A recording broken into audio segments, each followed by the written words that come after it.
Well, hi, my friends. Welcome back to my channel. Thank you so much for joining me today. My name is Jessa, and it is very nice to see you. And today we are jumping back in to Disco Elysium. I am so excited for day 3. I can't believe we've gotten through 2 whole days of this week-long game, apparently. Very, very exciting. I'm playing so many games at once right now. People have been, concerned that I won't be able to actually do all of the games on the channel. But genuinely, and I think this is probably my ADHD, I like having a lot of games going at once, especially ones with very different vibes. So that, depending on my mood, I can switch between whatever one I'm feeling that day, But if you are interested in The Witcher 3 or Cyberpunk 2077, or Mass Effect Andromeda, actually, then please feel free to go watch those videos on my channel too, because they are actually monetizable, unlike Disco Elysium. But I'm having an absolute blast. So, I am well prepared for this today. I've got plenty of water and plenty of coffee and even some candy ready to go. Are you prepared too before we get started? Something to drink, something to eat, something to snuggle on, maybe somebody to snuggle with? Then if you are as ready as I am, please hit the like button, consider subscribing, and maybe hitting the hype button too if it's available to you. And let's get to this, shall we? Alright guys, we're here, we're back in it. And you may have noticed, my background looks different. That is because over the weekend, I moved, yes, so I don't have a nice setup yet. And I'm also using someone else's chair, and it's uncomfortable, but that's okay. Eventually I will get my old chair back and things will be fine. But that is not important right now. What's important is that it's day 3 and our boy's still wearing his rubber gloves and holding that. A pry bar. That's hilarious. Empty cassette case. I know we needed to find a sad song somewhere.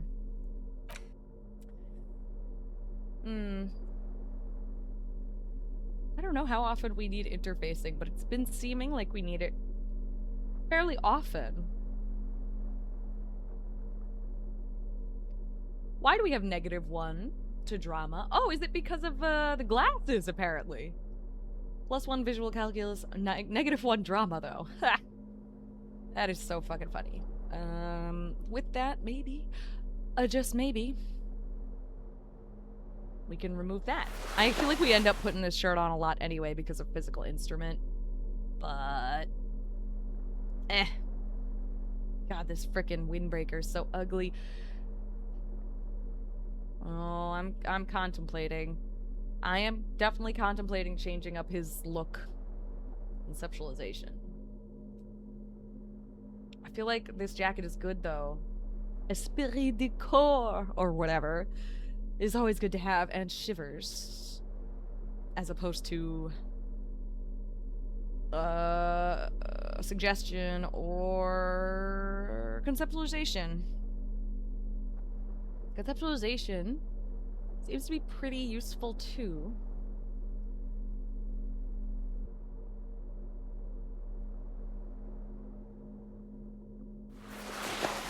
And doesn't he look fabulous? In fact, let's just change up the outfit and see how this goes. Oh gosh, I am nervous for him though.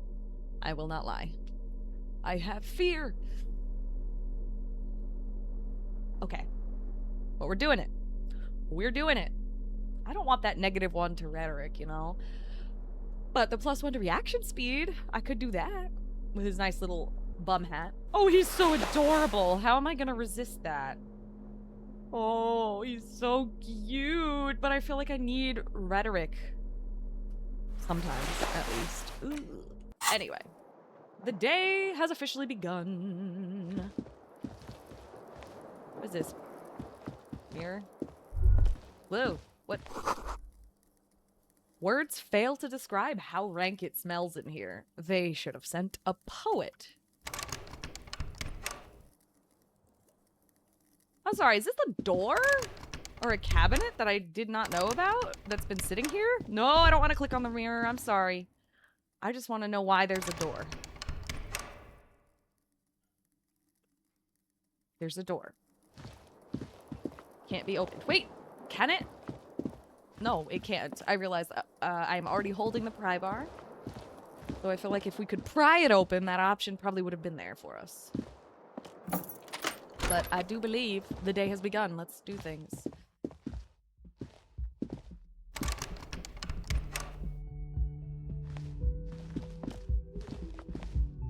The door is closed. Leave.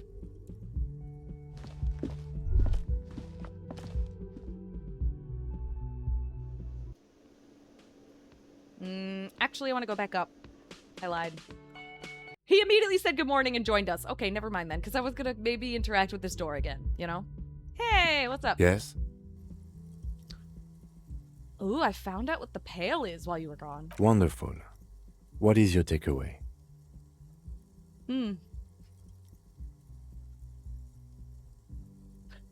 Where are we, Lieutenant Kitsuragi? Good question. Obviously, we are in Revachol, but where exactly is that? Fucking Mars? This is a wild, wild world with physics that clearly do not work quite like ours, you know? I'm super cool with all of it. Wait, you're not surprised? I can't stop a grown man from learning about the fundamental geographic and anthropogenic features of our world, can I? Fair. Perhaps I should have tried, he thinks. Huh. Why? He said, he being esprit de corps, which I know I'm saying wrong. Yes, I am very, very sorry to my French friends out there. The voice said, perhaps I should have tried. Should have. But the written word says shouldn't have tried. Maybe I misheard him, though. I don't know. Whatever. It does seem unreal. It seems unreal. It all seems unreal, detective.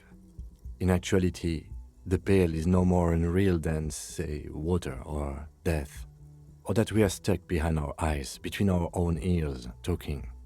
He looks around, pensive suddenly. Excuse me, large topics are not my forte. You seem stable enough. Keep it that way. Now, was there anything else, or should we get to it?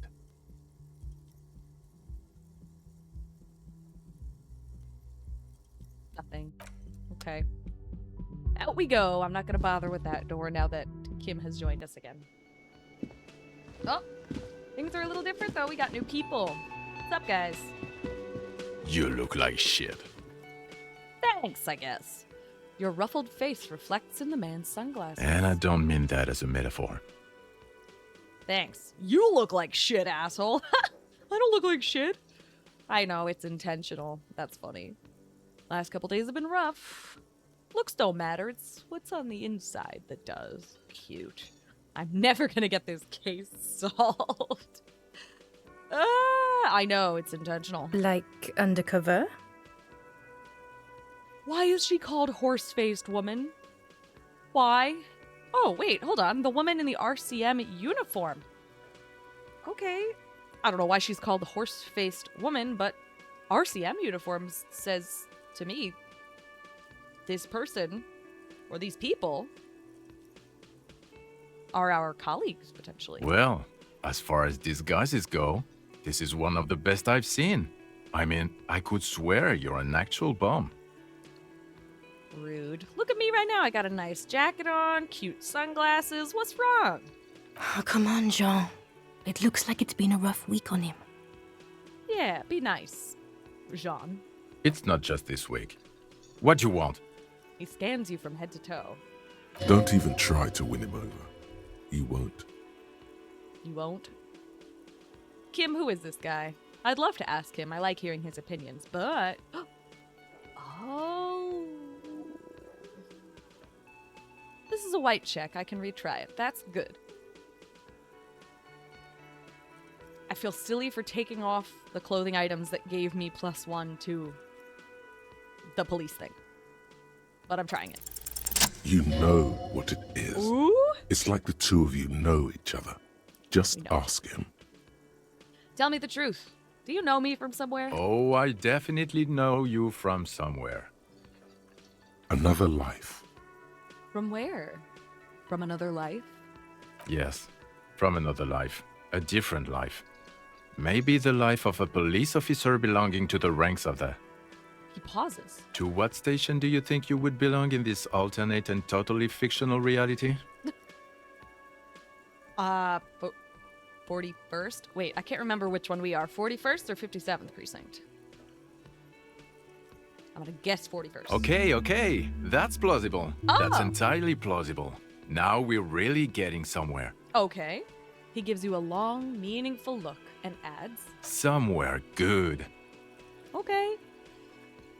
Let's talk more about that hypothetical Station 41 you mentioned. Actually, Kim, who is this guy? I'm not getting involved in this. He shakes his head.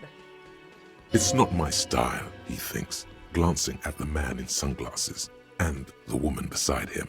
Oh boy, they're mad at him. No wonder. He just doesn't recognize them. Let's talk more about that hypothetical Station 41 you mentioned. Okay. Okay. Once again, one of those bugged lines, it sounds like. Oh, the hypothetical 4-1. Yeah, let's fantasize about that. He blinks aggressively. I'm not busy, you're not busy. Let's just play around. Do you have a crime to solve? What would our relationship be in this alternate universe?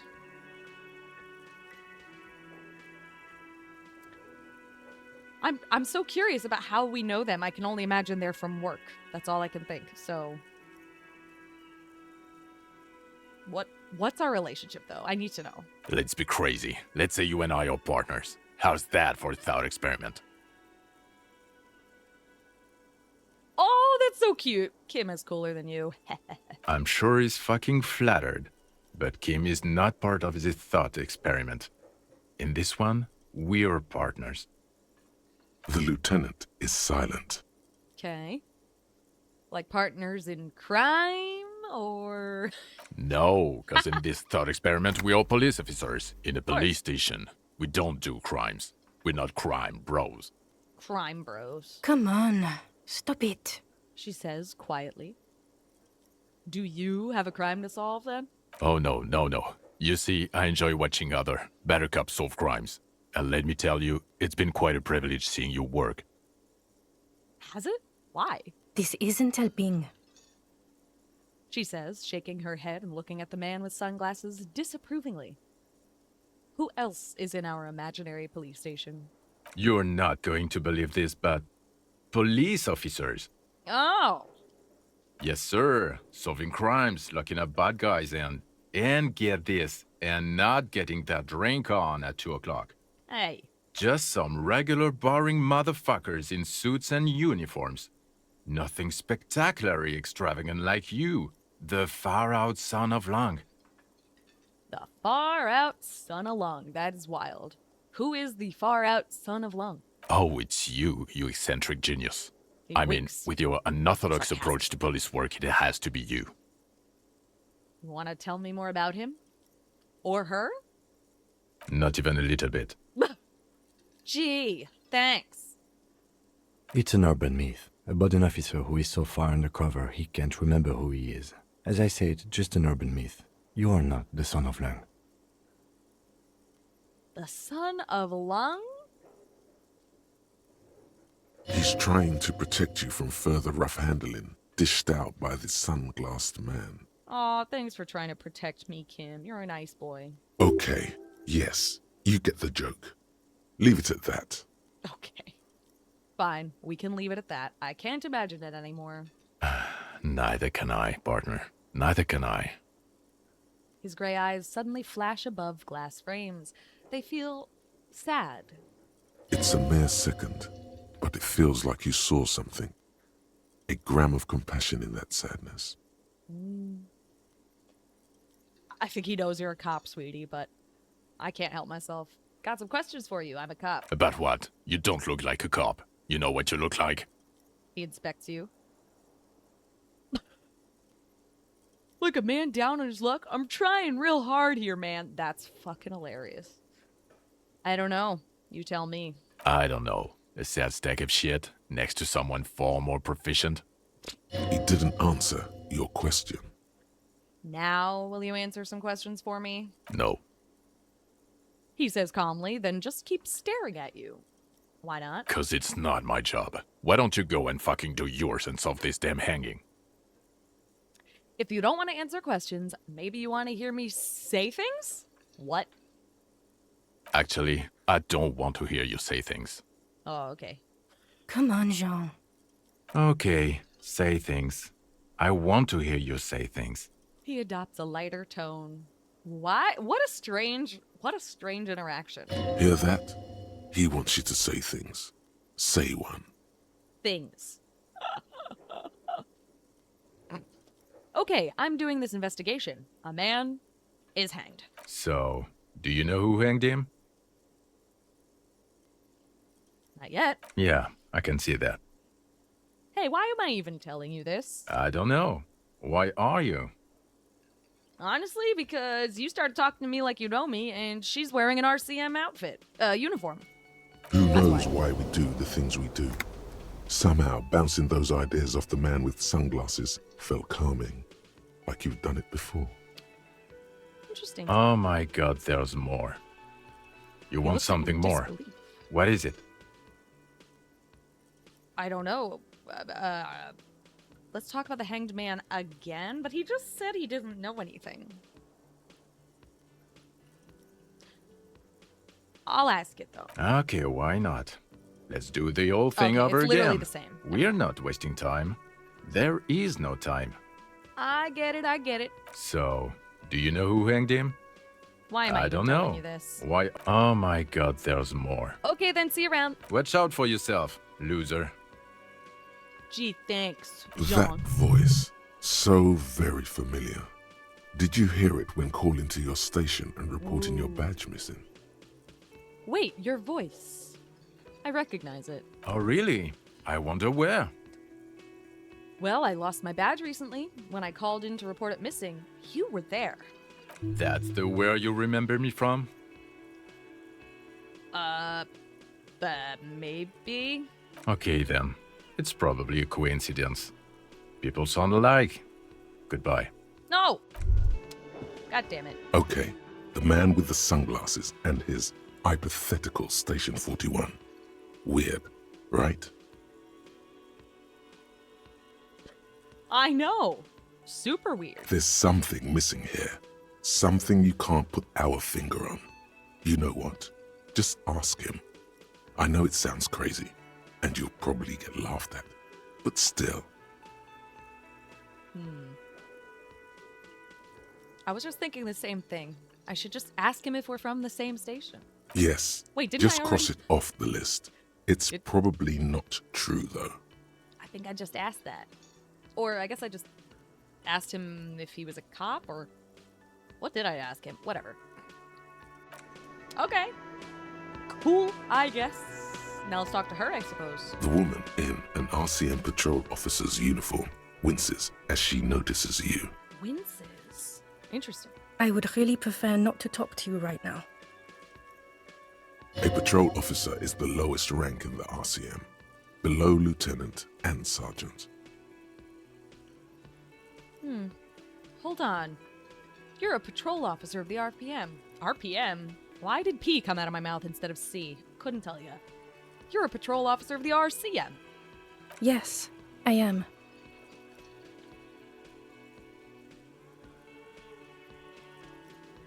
I'm on a murder investigation. Actually, let's go with I'm a cop too. I know. Here's the real deal. Thanks, Kim. I'm on a murder investigation. Are you the cavalry? I'm definitely not the cavalry. Is everything all right? Why don't you want to talk to me? I don't know. I mean, why would I want to talk to you? She's still avoiding your gaze. Oh.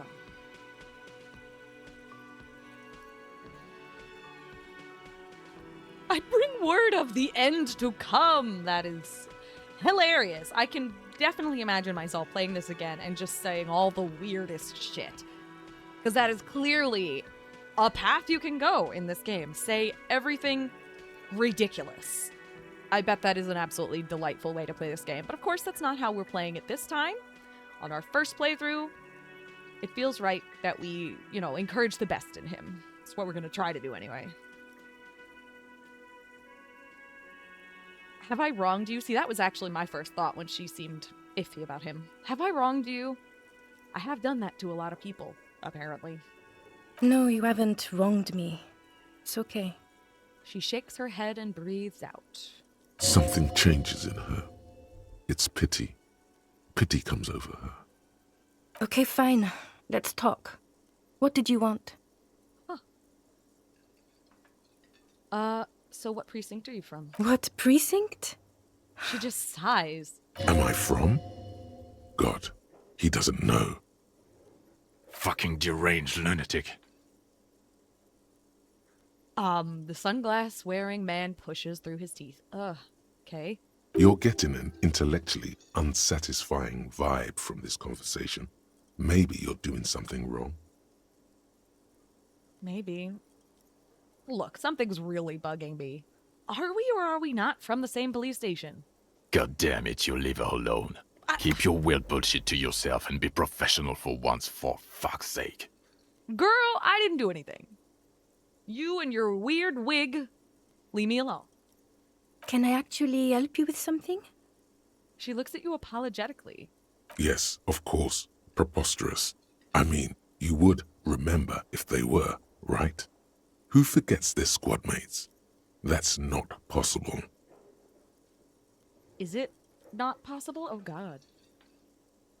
Are you with him? Point to the man with the sunglasses. It seems very clear that she is, but let's ask it. Are you with him? Of course I'm with him.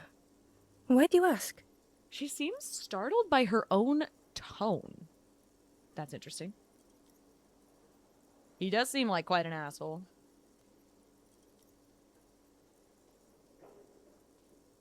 I feel like that's insulting, though. I don't want to necessarily say he's an asshole.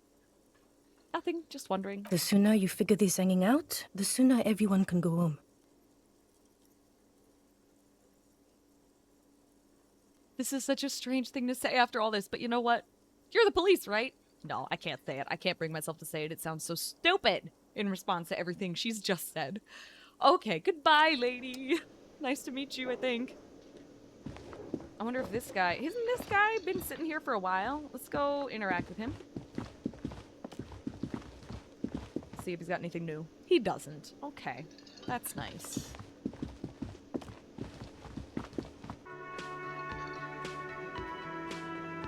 I feel like we should talk to him again. Totally. Can I help you? We'll talk to everyone tonight. I don't have enough for you yet, so maybe not. Maybe not yet, actually. But how about you? Oh, hello, dear. There you are again. I'd really like to hear more about cryptids. I actually would not. I would not like to talk about cryptids again. Actually, I would, but not now, not with Kim. Because, well, Kim didn't seem to want to hear about it, but mostly because, hold the fucking phone.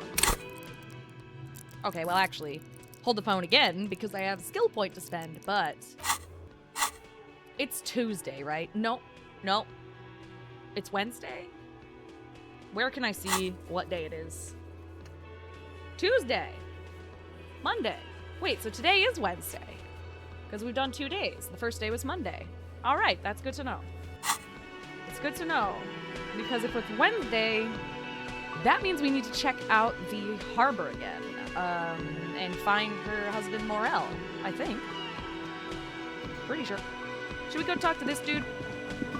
I want to talk to this dude first, though. Again. The man ponders his cooking utensils and gives you a little nod, acknowledging your presence. Okay, we actually have 2 things to say to him that are new. I'm stoked about that. Okay. Leo said you're friends with Mañana. Is that true? The mention of mañana gets his attention. He smiles and delivers a whole slew of unfamiliar words and lively gestures. Okay. Then he falls silent again. They're friends? Got it. What is in that borscht you're making there? Point to the large pot. Very curious. The man says a couple of sentences in that strange language of his and then seems to wait for you to speak.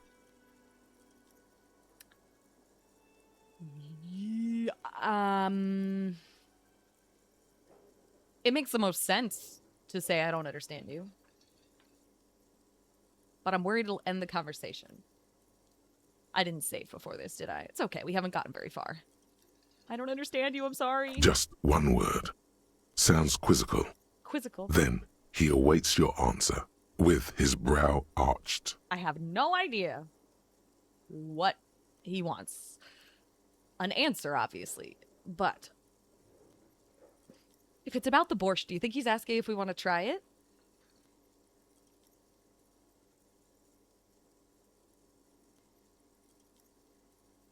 I'll say yes, just to see how this goes. Because I have no idea what we're responding to. Borscht need more vodka? Oh, he looks at the soup, then at you. He picks up a bottle from the shelf. Okay. Okay, so it's vodka that keeps the men happy and in good spirits. Clever move by the Union. Vodka borscht! I love it, Bratan! Turn it the fuck up and then ask for some yourself! No?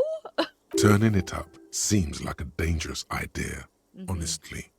The place is a powder keg. No. Very proud that there is an option that says no. Because when faced with alcohol, obviously, I'm sure many of you have gone through it if you've ever had any kind of drinking problem or have known somebody. Sorry, I hit my mic. If you've ever known somebody who's gone through addiction, you know how hard it is to say no when you're being presented with the object of your addiction in your face. That's so hard. I really hope that we can actually counter this horrific necktie, you know, because it seems to be quite a powerful part of his mind. Hard to say no to, but no vodka. Cut it. The cook gives you a long, disappointed look, then turns the stove off and seems to wait for you to speak. Do you know what's behind that door? He looks up at you, then looks away quickly, shrugging and muttering something to himself. Okay. Shrugging is an international sign for, no, I don't know what's behind that door. Okay then, I don't think I need anything else. Stay masculine. Alright, I want to go talk to him again though. Because maybe I could tell him I saw something. Can I help you? Gart, I saw another thing at the whirling. Another thing. Great. I love those. Gart, I saw a sign that said I couldn't go into the kitchen. Why can't I go into the kitchen? We just went into the kitchen. What are you, a cook now? That's none of your business. But I'm really hungry. But there may be something pertinent to the investigation in the kitchen. Do I have a search warrant? Do I? I don't think I do. There may be something pertinent to the investigation in the kitchen. He wasn't pan-fried. He was lynched.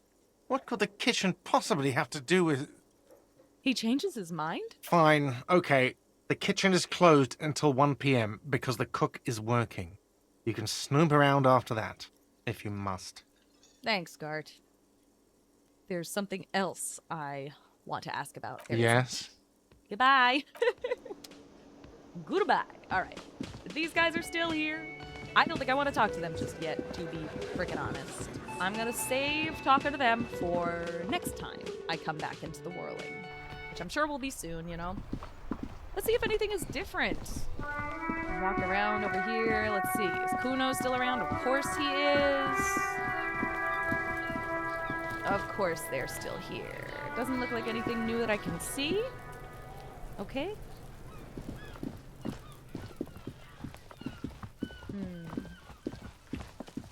I think what I want to do first is go back over to where that sign fell in the harbor.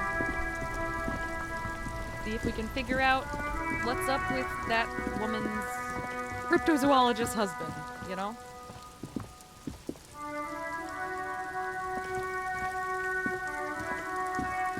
Hey guys, what's happening over here? Can't talk to these fucks? Okay. Morning, officer. Thanks. Morning to you, too. A rusting control panel with loose wires dangling out from the hole where an indicator light used to be, and a mechanical lever sitting in the middle. That sign is gone, I noticed. Pull the lever again. You grab the handle and pull the lever up. Ooh. As soon as the metal connects against the contact pins, you hear a loud clunk. Clunk. Then, the water lock starts moving. Oh my god, fantastic. This looks like it might open up a whole new area.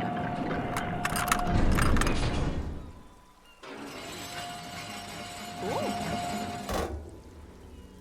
Okay, if we ever need to get to the coast, then this is the way. But please, contain your wanderlust for now. I don't want us to get sidetracked, not with everything that's going on. Okay, Kim. Focus on one thing, achieve it, then the next, he thinks. That's the task chain. Okay. Fair, fair, fair. So with that in mind, let me take a quick second. See what we can do. Alright. This guy, we still have to visit his home after 11 p.m.? Why can I not do time? No, 9 p.m. Goddamn, 9 p.m. Right?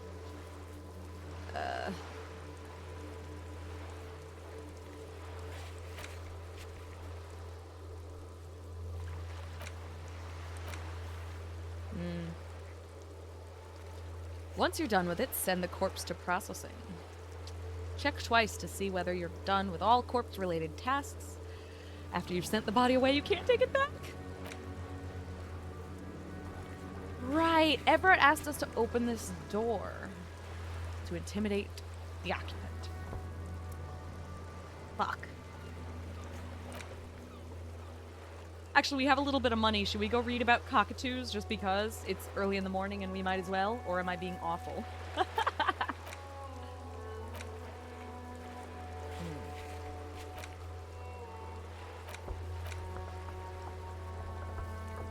Maybe I should ask Renee. You know, let's ask Renee about that photo because I think we're kind of close to where he's at. This might be the time. Where is he? He's over here, isn't he?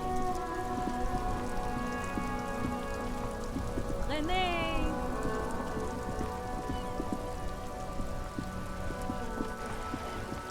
Officer!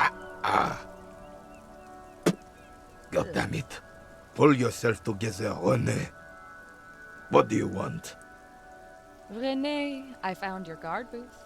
Yes, the Debardeurs Union pays me to stand vigil during the nights. Not out of any political allegiance, mind you. Okay. I'm an old man. Don't sleep more than a few hours every night anyway, and money is tight. He adds, with a slight sigh. He feels like he has to justify himself for some reason. I feel that. Sometimes everything I say and think, I feel like I have to justify, even though I don't. You must have seen something on the night of the murder. Let's go with happy things first, huh? I saw a picture in there. You were in it, and you looked happy. Who's the girl? She is nobody. This is none of your concern, and I refuse to discuss my private affairs with the RCM. Fair. The lady is Jeanne-Marie Beaulieu, and she sure as hell wasn't a nobody. Wasn't? Gaston, thank you for chiming in there.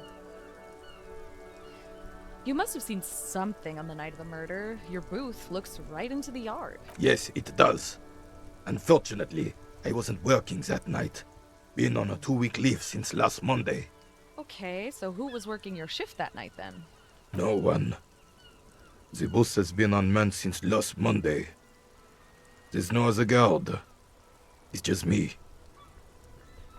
He looks suddenly very old and tired. No one has been guarding the container yard since last Monday. That's crazy. Yes. It's not actually an issue. I mean... He nods before hesitating and continuing. What? No. He nods before hesitantly continuing. Look, officers. The container yard doesn't actually need a guardsman. never had one before René. Monsieur Claire had that booth built specially for him. It's mostly decorative.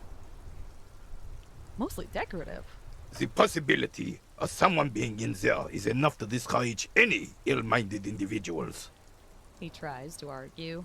Not a good argument, to be honest. Evrard created this job for René because he knows the Royal Carabinier's pension of honor and PTSD isn't something a man can live off.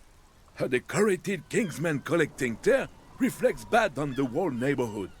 His words.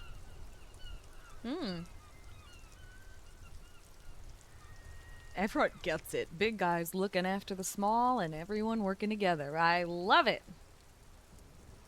Huh, such dependency only weakens a man further. Do or die. There is no middle ground. Goodness.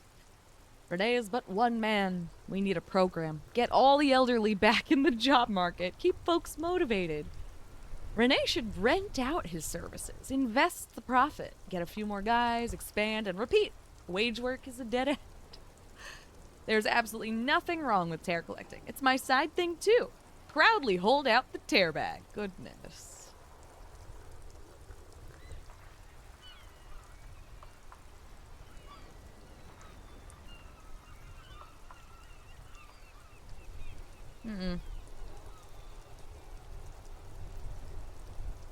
I don't know how to feel about getting all elderly people back into the job market. Not that elderly people don't deserve to work, that isn't the thing. It's simply that many elderly people stop working because they physically can't anymore. So that feels horrible. Physically or mentally can't, I should say.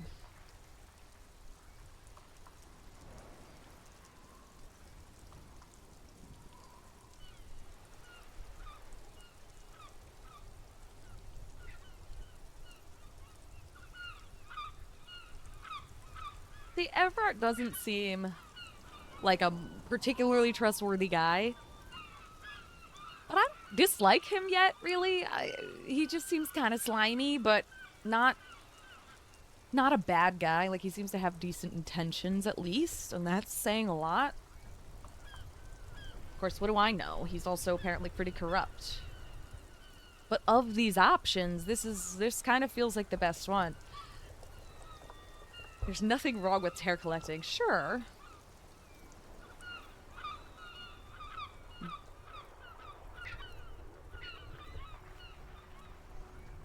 But that feels so icky to say because, like, we're an employed younger man. It just seems like a strange thing to say to an older man who is collecting tear this way. I don't know. There is nothing wrong with it, though. Number 5 and number 1 both are calling to me and feel pretty right. But maybe I will go tear bag route instead of Everard, because Everard, I'm still not sure how I feel about him. This does seem like such a good thing, though, doesn't it, on paper?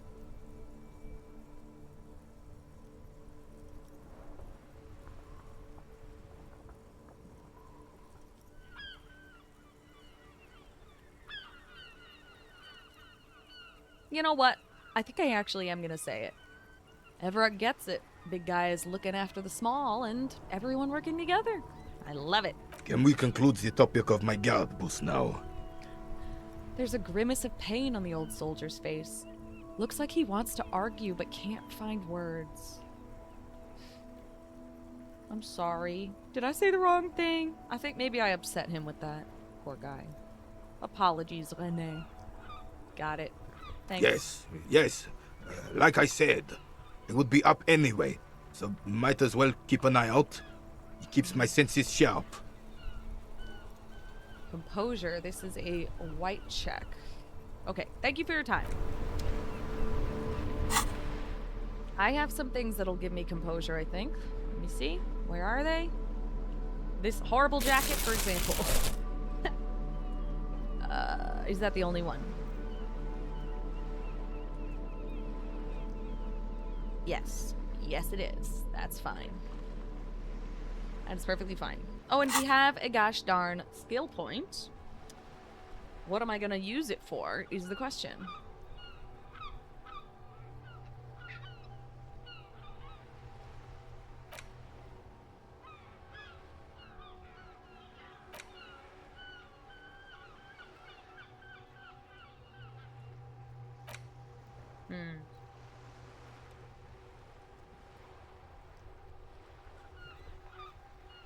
I don't know.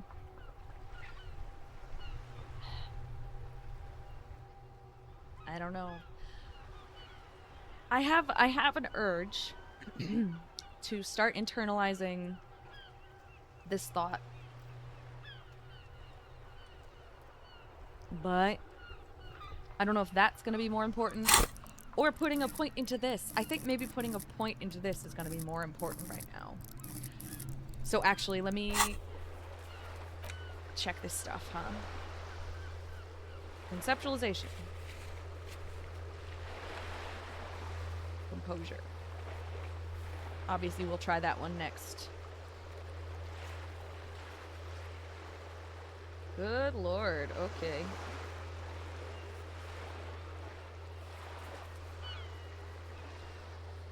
Yeah, I'm still having trouble with the scrolling on this thing, unfortunately. It's a real problem. But anyway, oh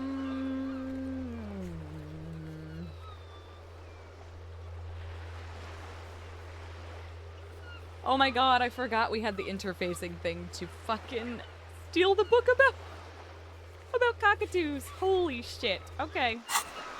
Cool. Let me make a fast save though, oh my goodness. Alright, let's try it again. Vigilance officer, what can this old carabiner do for you? What is it about this old soldier that makes him stand so proud? Ooh. Still, all you see is an old soldier refusing to replace his uniform with a civilian attire. Anything else I can assist you with, officer? We still have a game to finish. Be on your way then. Thank you for your time. No worries. Alright. I do want to try the cockatoo book situation.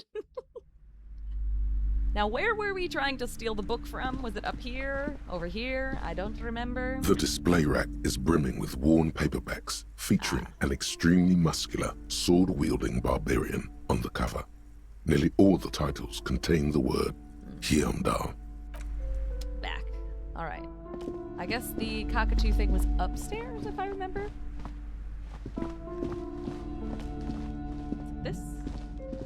This bookstore is not strictly about crime, romance, and biographies of famous people. There's also a wide range of paranatural literature. Okay. Shelves full of biographies of famous people. Leave. Where was the... Oh, was it this? A sulfur-crested cockatoo sits on the cover, its beak slightly open. It looks as if the bird is calling out the book title, From A to Zurich, a guide to a well-behaved cockatoo. I love it. Now the question is, do we want to spend $4 on this book or steal it? I don't think I want to steal it. I don't think I do. No, I do not. Actually, then leave for a brief second. Switch gloves. Now let me think. Like, probably not. I'm probably not going to steal it, but let me make another save and consider it, huh?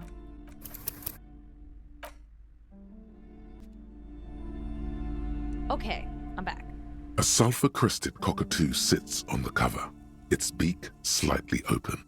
It looks as if the bird is calling out the book title, From A to Zurich, a guide to a well-behaved cockatoo.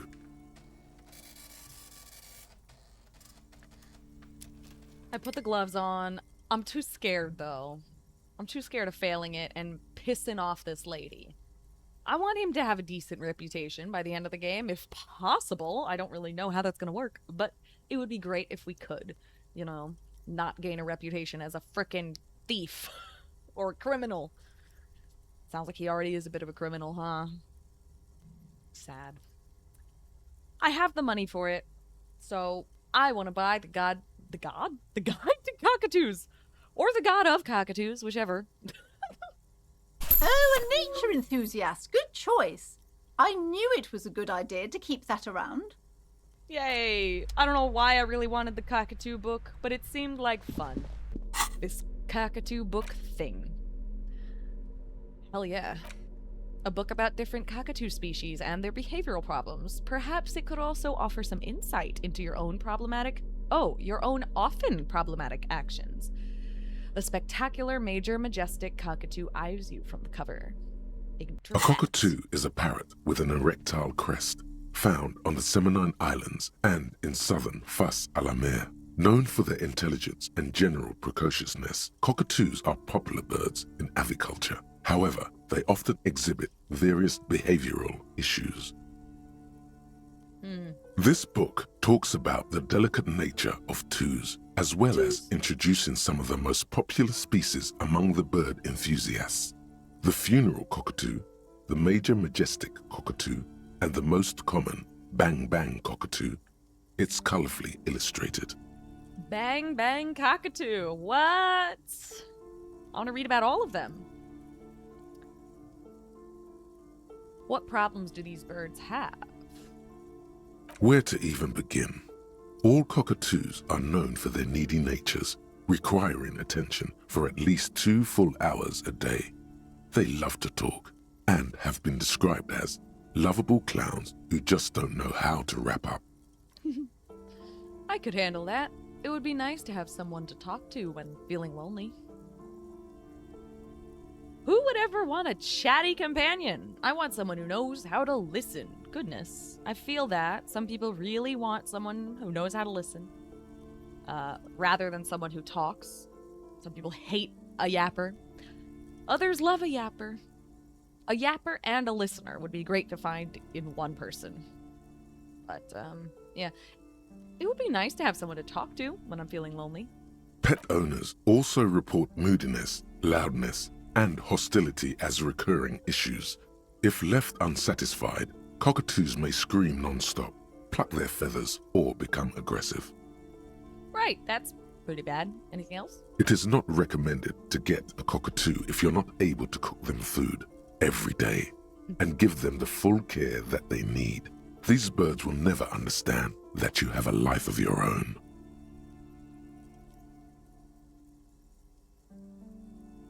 Yes, but there has to be something great about cockatoos as well. You're right. Cockatoos are magnificent creatures.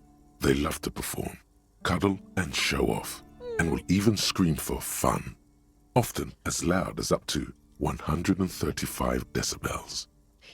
Ouch. That must hurt. Probably. Now we get to read about types of cockatoos. I can't wait. Oh my gosh. Read about the funeral cockatoo. This is a yellow-tailed black cockatoo. Wild. Its specific name, Psittacus venereus, relates to its dark and somber plumage. This bird looks as if dressed for a funeral, 24/7. There is something indisputably ominous about it. Ooh. Cool.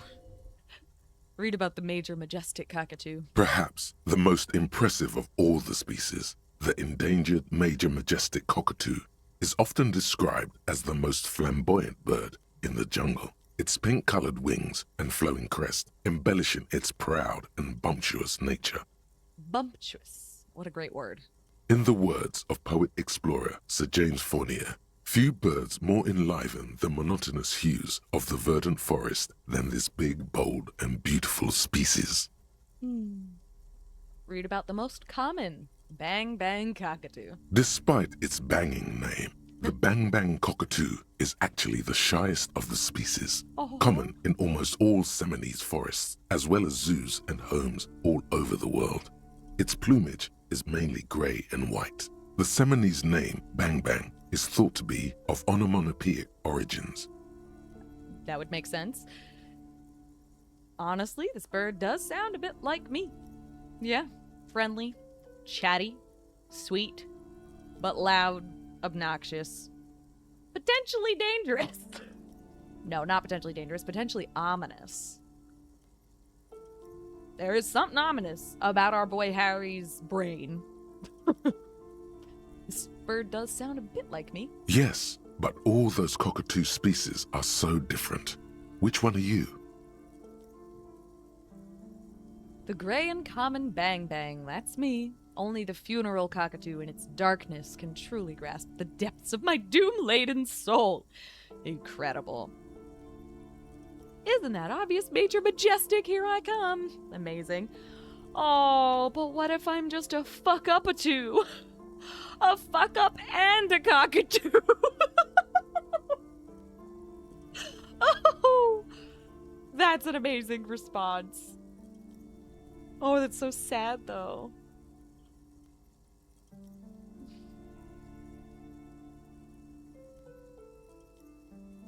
I'm very tempted by the funeral cockatoo because it's so dramatic. But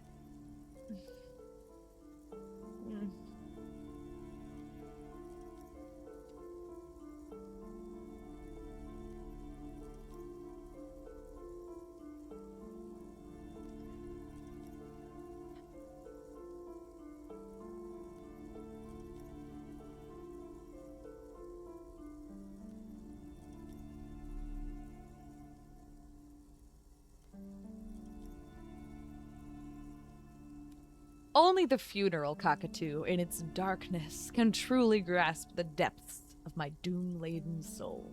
Yep, I'm going with the dramatic one. Woohoo! You're right. You're Psittacus venereus embodied.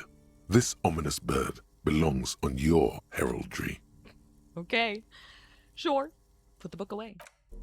Okay. We've got a book about cockatoos. Incredible! Who'd have thought? Beautiful, beautiful, beautiful.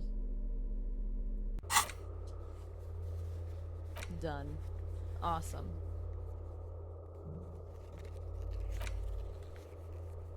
Alright, what else have we got? And what have we got that's like right near here? I don't need to steal it. It's been read already. Maybe Volition?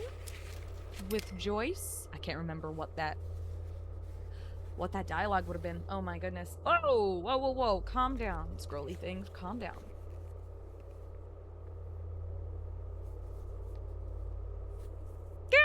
Please just let me scroll up. Oh my god. Okay, the only way I can actually scroll is with the middle mouse button. And it goes really slow.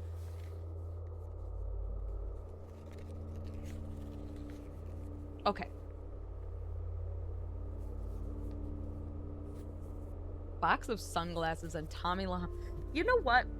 You know what? Let me see what we've got going on. What can we put on that can help with conceptualization? This jacket. And this shirt. Great.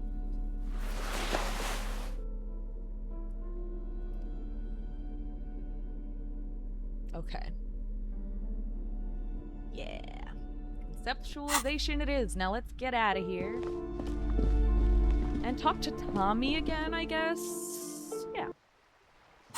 Oh, I did not mean to click on that.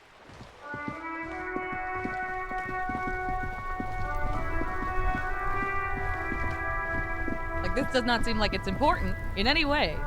But am I doing it anyway? Of course. Still here. Stuck in this damn jam, my man. What's up? He's a poet. Hit him with your best verse. Are we just gonna come back here every day to tell him bad poems? No. Just no. I can already see it's failed, and I'm stopping it now. Until you have good poetry, you have no poetry. This guy has amazing willpower.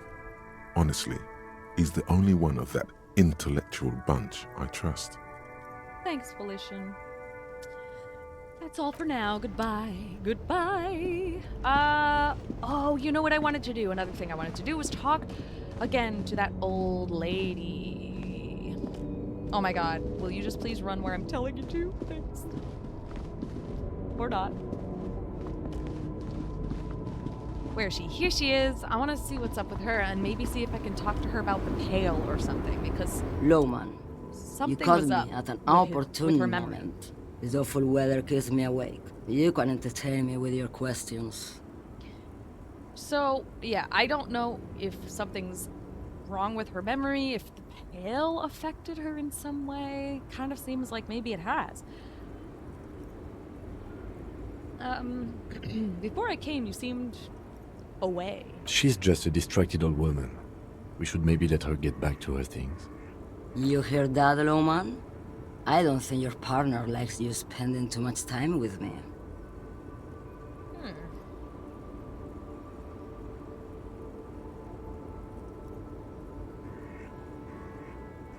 Why is that? Nothing. I just don't think she's connected to anything. Maybe she is, maybe she isn't.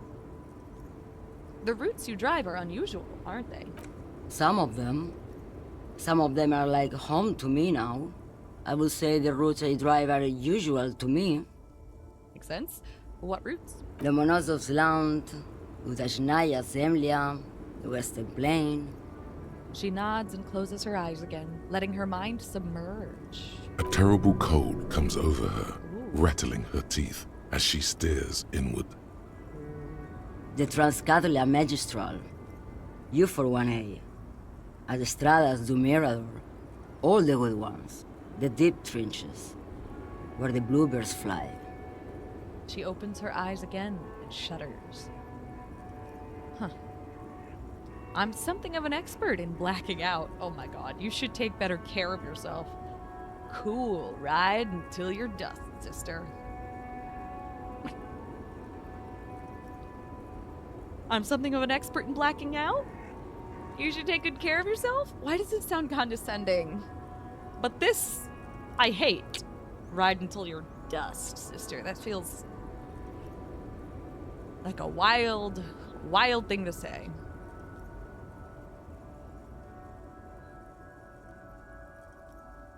You should take better care of yourself. You're right, Lowman. I'm the one who should take my health more seriously. Yes, Thank I know. you for looking out for me. I can tell she thinks I'm a big hypocrite. I can tell. A correct appraisal. You're quite shabby. Yeah, I know. Is that all you woke me up to say? No, no, no. Oh my gosh. I think I know what's going on with you. I still don't really understand this whole boyadero thing. I definitely said that wrong and I'm so sorry. Oh god, is my computer about to crash? No, thank god. Okay.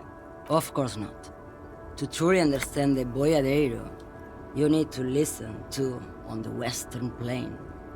Okay, what's that? It's an old ballad about a young girl who falls in love with a daring boyadero. He promises to marry her as soon as he returns from the Western Plain. I'm guessing that doesn't happen? Of course not. The boyadero returns from the Western Plain a changed man. One night, as he and his beloved are out walking along the river Maigret, she pleads with him to give up his riding and settle down. I think I see where this is going. So the boyadero strangles his beloved and throws her body in the Maigret. Then he rides off, because the Western Plain is calling to him. Wow.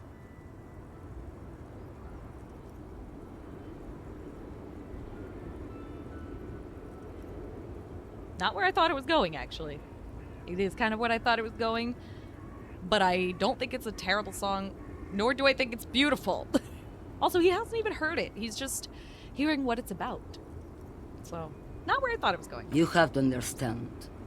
A true boyadero needs a whole horizon to himself. He can't be tied down by man or woman. His beloved was selfish. She didn't know what it meant to love a boyadero.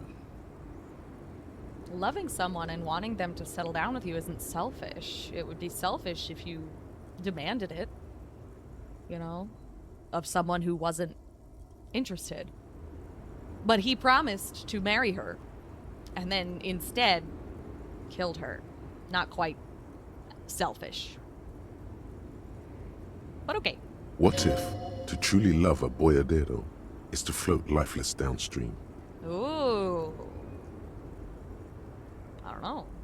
Fascinating, though. I think I know what's going on with you. I don't really. But I have this slight thought that it could be related to the Pale. I don't know. I think I know what's going on with you. And what is that? She sticks a filterless cigarette into a cigarette holder and reaches for the light. You're a pail driver. You transport goods through the pail. Great. He asked the Pines rep about the pail, and now he's talking to everyone about it. Sorry. Fine then. Just try not to black out again, and don't contemplate. We don't have time for that. Sorry, dude.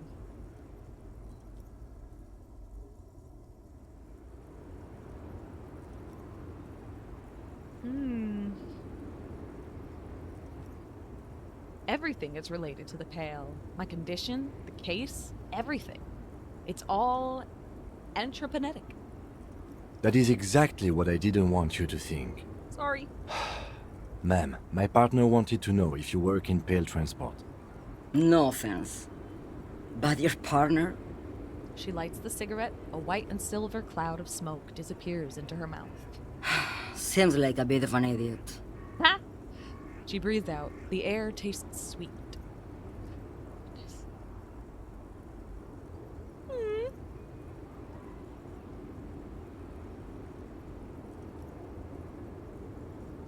From sheer heartbreak or a night of heavy drinking. Honestly, both are probably true. Heavy drinking, clearly.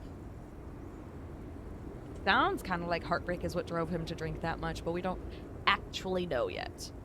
I'm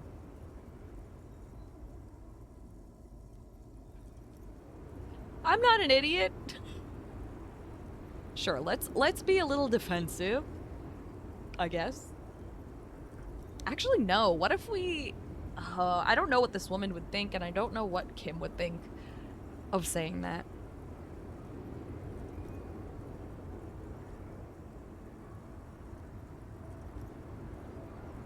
I blacked out from sheer heartbreak and lost all memory of the world. Like Gabriel Buenguerro in Segúreme, Paraíso. You're the opposite of me, then. I remember everything, even the things I never knew. Interesting. Oh, she nods and smiles unkindly. Ooh. Things you never knew? The smell of liquor on Gabriel's lips after the shoot. In the motor park. The roses on the day of Franco Negro's coronation. On the grand stairs of Ryle. The smoke from the Fowling piece when Dolores Day was shot. The look on her face, like an orgasm. The wound in her chest. My hand in my father's hand. Except I never had a father. And I never shot her innocent Dolores Day. Wild.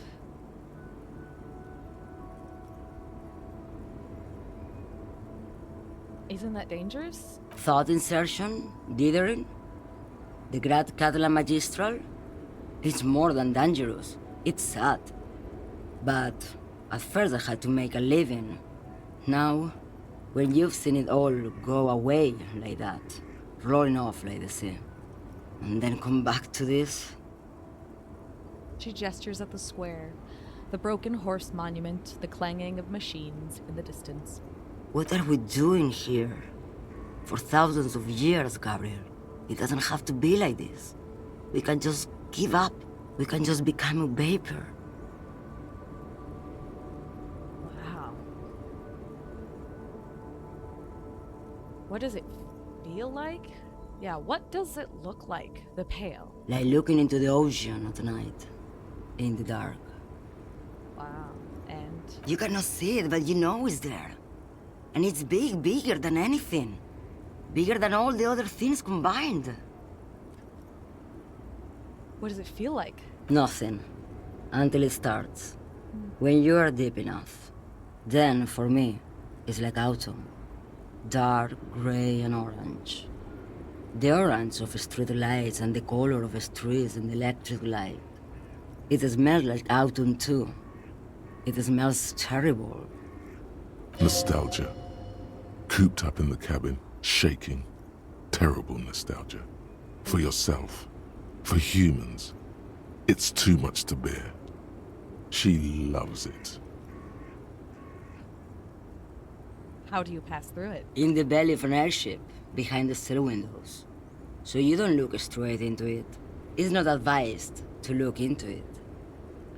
So not on this lorry, then? No, the same one, a roller. Hmm. They all are nowadays. Special wheels for connecting to the floor of the hold.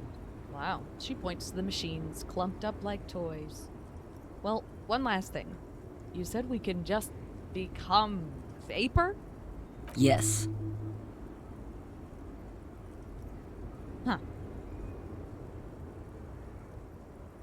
I would rather have what I have than what you have. I would rather have what you have than what I have, or I feel I already have what you have in some way. I feel like it's possible. I feel like I already have what you have in some way. They say there is a point, one that I have not crossed. In the Pale, super deep. If you stray too far, of course, on the U41A, or in Lomonosov's land, where every step you take is one step further from home, no matter the direction. It's a point you cannot come back from. Your mind becomes so radiant with the past, there is a flip. Instead of writing, it erases memory, nearing some kind of indescribable finale. Huh. Maybe you've been down the motorway south? She looks at her cigarette. It's almost out. She has swallowed it hungrily. Then at you. The motorway south? It's a story as lone horsemen tell. Lone horsemen, Sheriff, not Pale drivers. Way beyond the established Pale that's lit by radio frequencies, where it goes silent and dark, and the process begins, erasure, kilometer by kilometer, in any direction. The motorway south is a road you cannot come back from. Wow, what's at the end of the motorway south? No one knows what's at the end. I've only glimpsed the beginning. She takes the cigarette out of the cigarette holder and extinguishes it. I've only felt it in the distance, when I was a child. A child growing on the leg. She goes silent. Her eyes close and her hands shake. Huh. Ma'am? Josiana. A sigh escapes her lips, then silence as she stares within herself. There is nothing more to do now. She's far away. All right. She is receding in the clutches of some indescribable scattered emotion. The child, descending. You've fried both your brains enough for today, Detective. He inspects her. No response. Let's get some air. This one's far gone. He shakes his head silently as he turns to leave. Yeah, fair, fair, fair. I am very sorry. Oh! Autosave, thanks. Alright, let's get the frick out of this little area.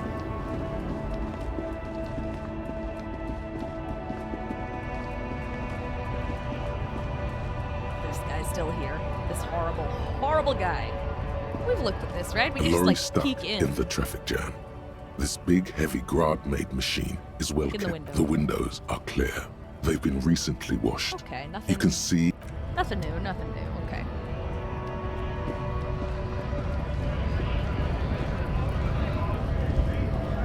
Okay. Okay, hold on. We've got a new thought. A new thought. Motorway south.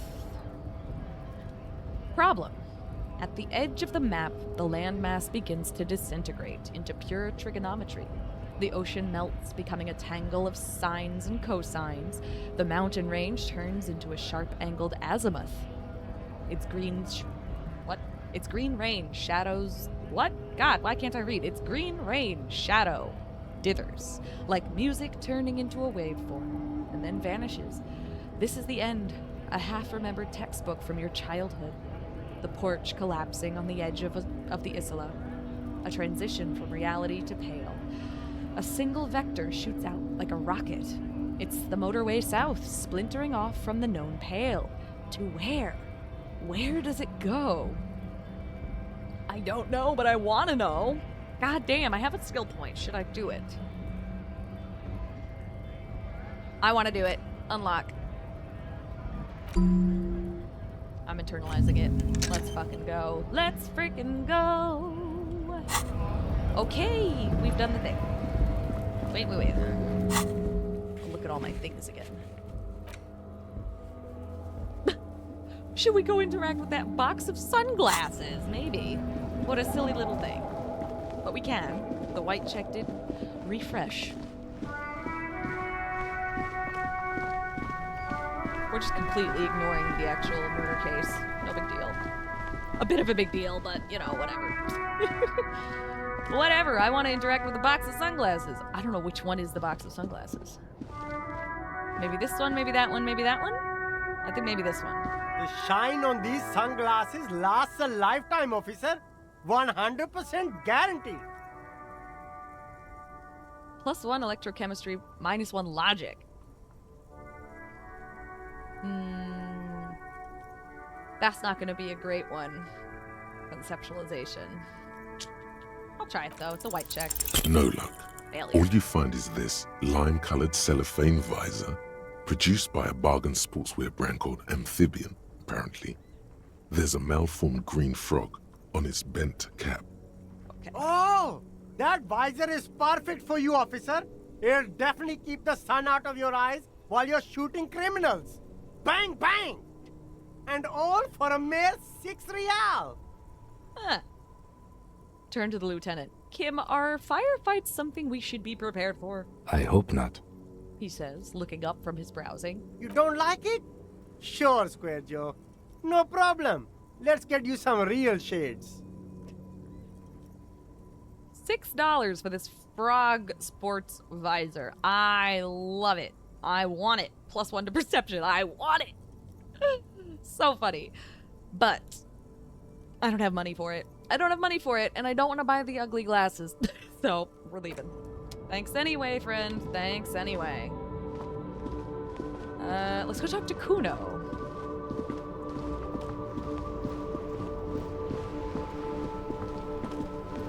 Because I can't think what else to do.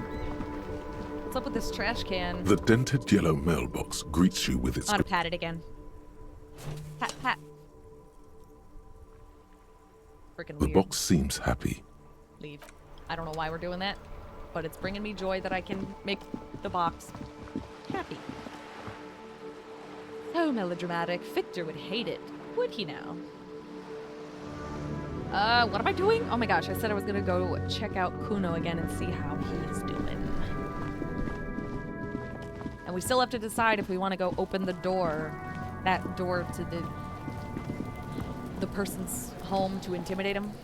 You know? Forever art.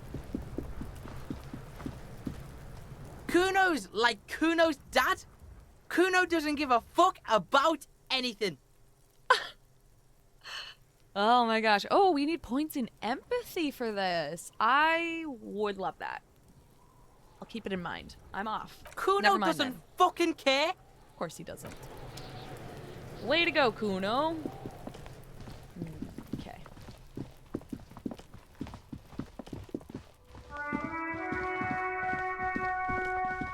Let's talk to this woman again, actually, because we have officially read that book about cockatoos, and I don't know why that would matter to her.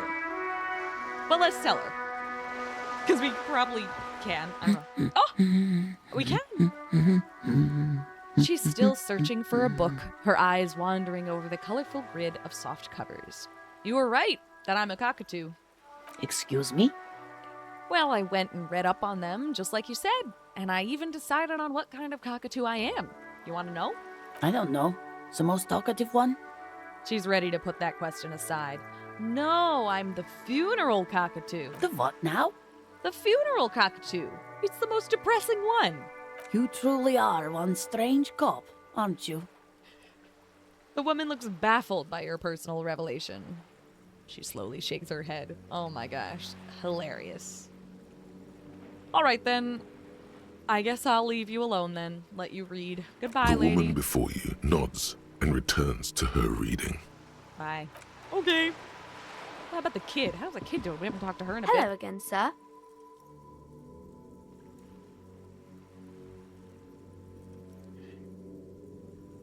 I never did ask her about these different genres, I guess. Should I? Maybe. I guess it can't hurt. What's romance? It's the type of book where there's a rich lady and she has to choose between the good man and the bad man. She smiled at the thought, perhaps imagining herself in that situation. Or there could be a story about a poor lady getting a rich man. It's about man and lady business, sir. Man and lady business, sir. Amazing. A poor lady getting a rich man, or a rich lady choosing between a bad man and a good man. What about a poor man getting a rich lady? It happens, but usually the guy gets rich in the process. Or should actually be rich himself, but has lost his family property unjustly, like during the revolution or something. I see. Those are unhappy books, for most of the pages. People sad about what they have lost, but then it all turns out just fine in the end. What about when both of the men are bad? These are not very common. You can't have a choice between bad and bad. Nobody wants to read a story like that. What if it's written really well? Well, maybe then it's fine. Maybe if the lady then decides not to pick either, because she doesn't need a bad man. Yes, that would be interesting. Yeah. What about when everyone is poor? That's really not a proper romance story. That's more like everyday life. Ah, well, sometimes you have to write about real life things. Not in romance books, sir. These are about nice and pretty people, and everyone is happy in the end. Well, what about a book where the man and lady business doesn't work out at all? I haven't read many of those. Maybe you should ask Mum. Okay, I could do that. Yeah? You think she has one about an excruciatingly painful breakup? I don't think it's a romance story if the main characters break up, though. Aw, she pauses, trying to figure out the appropriate answer. No, think about it. One where they plunge into a torrid spiral of pain and recrimination. Only it's really long and drawn out. Scarred for life. Phantom limb. What? Absolutely. No, I don't know. She looks at you with puzzlement. Fair, kid. Fair. You can take this. Blossom like a pain flower. Yeah, and it drags on for years and years with no resolution in sight. The girl is at a loss for words. Oh my god, and I can't pick anything else. Okay, each of you filling with resentment and bitterness for having ruined each other's lives. Okay, now it's getting personal, clearly. Harry may have no memory, but the very topic of romance seems to be bringing up an incredibly specific situation in his head. I bet you that woman, that mysterious woman from his past, this ex something, sounds like there was a lot of resentment and bitterness and they ruined each other's lives. So maybe Harry wasn't like the bad guy in their story. Maybe they were both bad, you know? I don't know. She shifts and sways on her feet, looking confused and uncomfortable. And I can't blame her, because this is weird. Stop. There's no need for this. It's in your power to change the subject. It is in my power to change the subject. And I think I will, but I must read this option and see what it's about to say. Each of you tearing at the other's innards, leaving a gaping emptiness, a vacuum heart that still hurts ceaselessly. But no. On second thought, this seems like an inappropriate topic to discuss with children. Yeah, I would say so. She nods enthusiastically, obviously relieved. That's enough romance for me. I had other questions. Maybe some about other books? She rubs her chilled nose with her fist. What is this crime business? Crime fiction is about murders or burglaries or things like that, and the work of a policeman or a private detective who's trying to solve a crime and catch the criminals. Why would anyone want to read about crime? Okay, I get it. Crime, murder gets the people going. I guess. Crime, murder gets the people going? And it's kind of like a puzzle, too. You can guess who the criminal is, or how the good guys are going to catch him. I'm a policeman myself, by the way. You don't look much like a policeman. She examines you as if to find something policeman-like. Well, what does a cop look like then? Didn't mean to offend, sir. Sorry, sir. It's just that you don't look like Dick Mullen. She points to a book cover on which you see a strapping Vespertine officer. He stands grimly over the body of a dead woman. Ooh. I used to be exactly like that Mullen guy, then I decided to live a little. You know, nobody actually looks like the guy in the picture. That's just a stupid fantasy of a man. I don't want to say that. It's not your body that's important in police work anyway. It's your noggin. Wow, look at that guy. I'll never be as good as Mullen.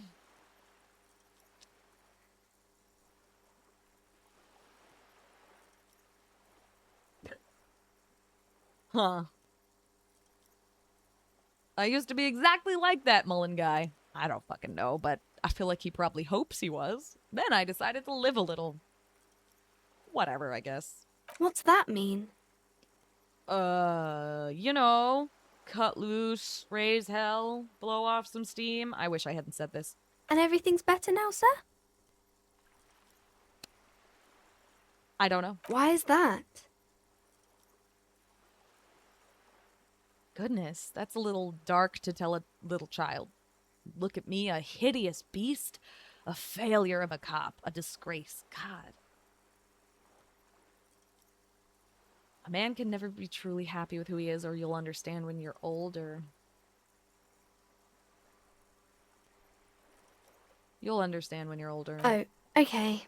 I shouldn't have said that thing about Dick Mullen. No, it's okay, sweetie.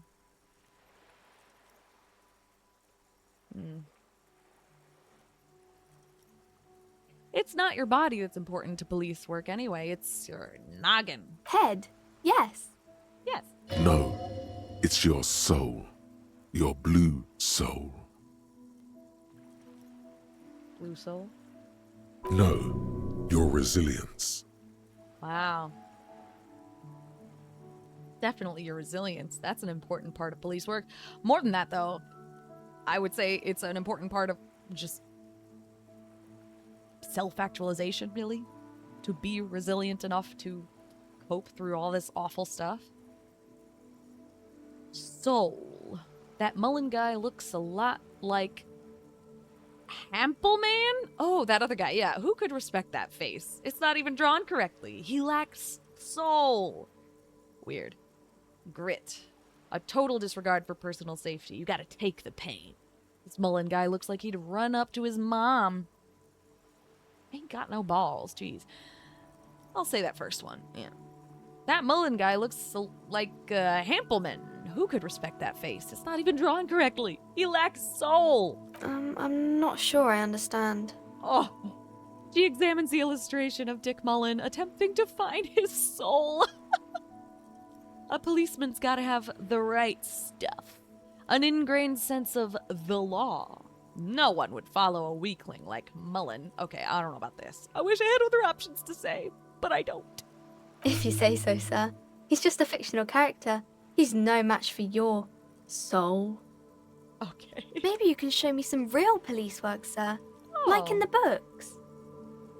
That sounds fun. The cover image of Dick Mullen seems to stare at you with harsh disapproval.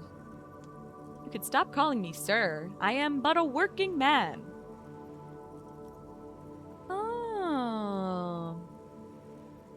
That should be nice. And I can retry it, which is cool. But let's do this. You could stop calling me sir. I'm but a working man. No, sir, I can't. It would be too tiring to refrain from it. It's already tiring enough to remember to say it all the time.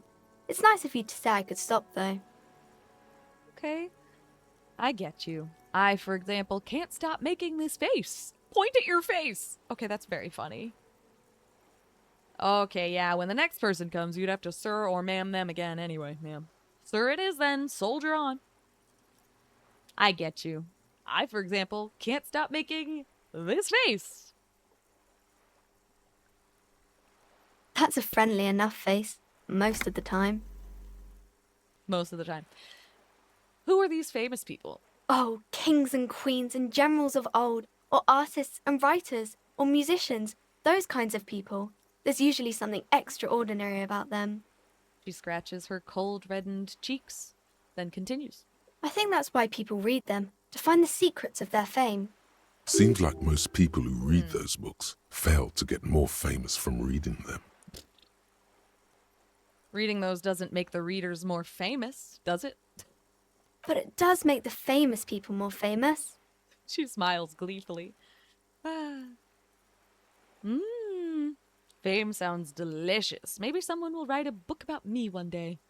Fame is for vain people. I have better things to do. These famous people sound like a bunch of dorks. That is really funny.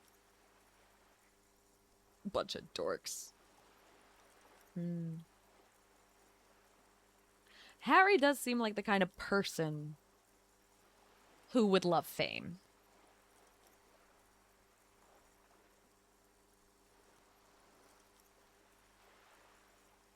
I may think that fame isn't for me, you know? It's for vain people, I guess. But I think Harry would be into it. Fame sounds delicious. Maybe someday someone will write a book about me. Why would they do that, sir? Because I'll be a superstar cop in the papers and everything. That'll show them. Incredible. Why indeed? I'm just an old, tired cop. What use am I? Goodness. I'll be a superstar cop in the papers and everything. That'll show them. I feel like, you know, when you're talking to a little kid, it's fun to sort of feign more confidence than you have. Or at least make little jokes while you're talking to them. Just because, you know, it kind of gets kids happy. You know, makes them excited. They sort of join in the energy. I'll be a superstar cop in the papers and everything. That'll show them. That's so cool. Maybe they'll make you a book cover picture and everything. Hell Standing yeah. over a dead body, holding a gun. Absolutely. Oh, should be a book of you gave us an extra point to composure. This is amazing. Thank goodness it's a white check. I would love to do something for you, girl. Let's do it. The girl keeps her hands folded, hidden. Why is that? Hey, why do you keep your hands folded? What do you mean, sir? She looks wary. She knows where this is going. Huh. You don't need to be worried. I'm here to help. You can show them to me. You don't need to be worried. I'm here to help. She looks around anxiously. Her hands remain folded in front of her. She doesn't want to show them. The lieutenant stands by, looking at the two of you with little interest. Sorry, Kim. A facade of true professionalism. He is far more intrigued by the situation than his poise reveals. It's okay. She brings out her reddened hands, her nails frayed, nearly chewed down to the flesh. Too real. You bite your nails. And you knew this from me keeping my hands folded? She shoots you a suspicious glance. Yes? Well, that proves nothing. Anyone could do an easy deduction like that. Okay. Her eyes flash with defiance. She's not impressed. Okay. She actually is impressed. This is more like a defensive reflex. Okay. Want more? Bet I can figure out why you bite your nails. Got a few reasons in mind. She nods, half provocative, half enthusiastic. You're uptight because of your mother and the pressure she's putting on you. Rats have been nibbling on your fingers. Oh my god. Chewed on nails means you're recycling your body material. Okay. It's an intense dedication to the way of business. There are no riches without personal sacrifice. Jesus, these are ridiculous and I love them, but of course, she would be biting her nails because of anxiety, right? And I bet you she's got anxiety because of her mother. She's already expressed that her mother puts a lot of pressure on her. And we've spoken to her mother and seen it for ourselves, too. You're uptight because of your mother and the pressure she's putting on you. Maybe so, sir. Okay, I know it's a bad habit, and I shouldn't. Either way, another ace deduction by the #1 detective in town. That is so silly. I hope this entertained you. It was okay, sir. She's still got a rebellious streak. There's more that can be achieved here. Ask her to do the same. Totally. You think so? Fine. Do better. Deduce something about me. You're quite sober. She snaps back quickly. Interesting thing to notice. The lieutenant does not flinch at the comment. He does not flinch even a single bit. He is intensely not flinching. It takes effort. Huh.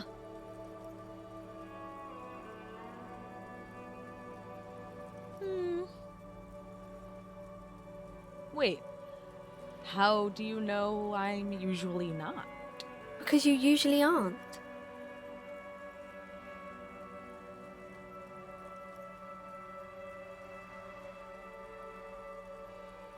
I'm also sad, and my head hurts. I'm sorry, sir. I hope things get better soon. She looks you in the eye, a gleam of sympathy on her face. There she stands, swaying on her feet, assaulted by the early spring breeze. She smiles at you. The whole situation suddenly feels familiar, somehow. Now that's interesting. This is a white chick. What are you missing here? Why does this feel familiar? Because you know each other. She's been talking to you so openly because you've talked before. Really? Hang on, so you know me? We've met before? Yes, I stand in this spot all the time. She sways back and forth on her feet. I know. You've been running around all week without your shirt on, sir, apologizing to everyone. Oh. I don't really understand what you've done wrong. Did I ever talk to you? Of course, you've stopped by a few times. You certainly look better than the last time I saw you. Well, that's nice of her to say. I doubt that. What do you mean better? I look like shit. Oh, well, thanks. I am trying. Good on you, Harry. Acknowledge that you're trying. It's good to not acknowledge that verbally. Just consciously acknowledge that you're trying. Don't constantly beat yourself up. That's not gonna do you any good. I'm trying. Yeah, I can see. You don't have party eyes anymore. Oh, that's cute. Party eyes. Party eyes. Yes, of course. That makes sense. I'm not surprised children have seen you running around with party eyes on, he thinks. Not at all. Party eyes? You know, like a cat in the dark, all big and wide-eyed. It certainly looks odd on a man. She giggles at the thought. The swiveling eyes of a loony drug addict. That is what she meant. You were probably gurning too. Boy. Fuck yeah. You should get some party eyes right now. No. Snap those sequins on you, boy. No. I disagree, electrochemistry. I disagree. Does that mean I've been partaking in narcotics? Don't we already know that? The girl doesn't know what the fuck she's talking about. Forget about this.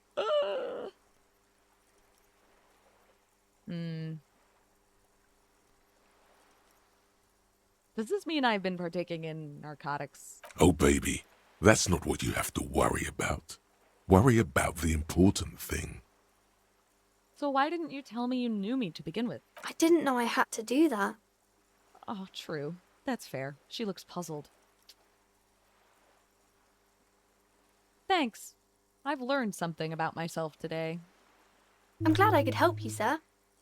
She smiles a wide, helpful smile. What a sweet girl! I love her! Oh. Okay, bye. See you around, Annette. A thought. As you turn, a bright light catches your eye, making you squint. Where's it coming from? From a distant sunset, a stage light, flash photography, nowhere in particular. It's just what superstar law officers do. They squint at lights, and they solve shit. Okay. Actually, now that I hear superstar and law official in a sentence, they sound weird together. I mean, they kind of do, don't they? Superstar cop. Very strange. Yeah, that's me. I've been establishing my superstardom hard lately. Oh my goodness.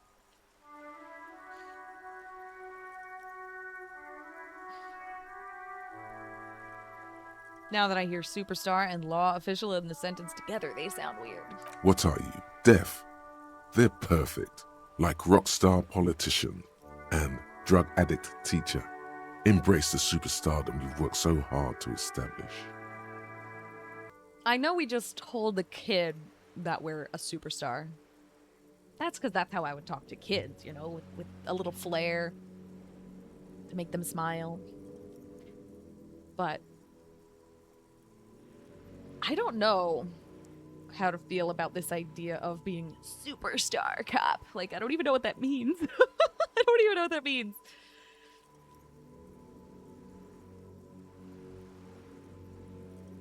I don't think he's trash. I think he is a guy who's trying really, really hard. At least because we can control him. My goodness, yikes. But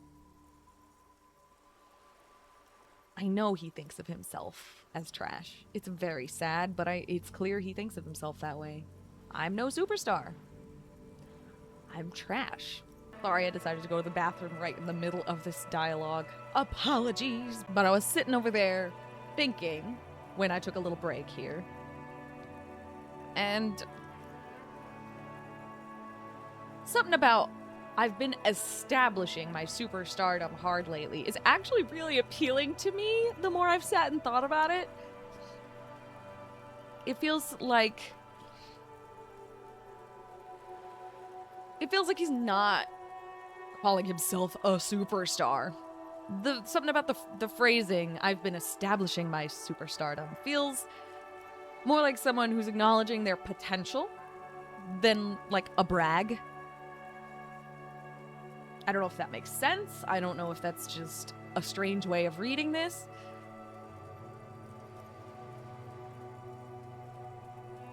Why am I so stuck on this? It seems like such a silly little question, but I'm randomly really torn. I mean, hey, what is superstardom if not coping successfully on your own without alcohol, right? That's superstardom to me. Maybe that's what he's talking about. Sure, let's just go with it. I've been establishing my superstardom hard lately. Yeah, you have. You're a big dick cop, Dick Mullen. Not really. Salam Rocky Baye, badass on the edge disco cop. Time to recede into a ludicrous fantasy world. Here we go. Oh, Camera, lights. Wait, what's this about a ludicrous fantasy world? Yeah, you know. Beneath it is just heartbreak, a pulmonary tract infection, atherosclerotic disease. This is where you say action and reconceptualize all that. Reinvent it as the world's first celebrity police officer. What?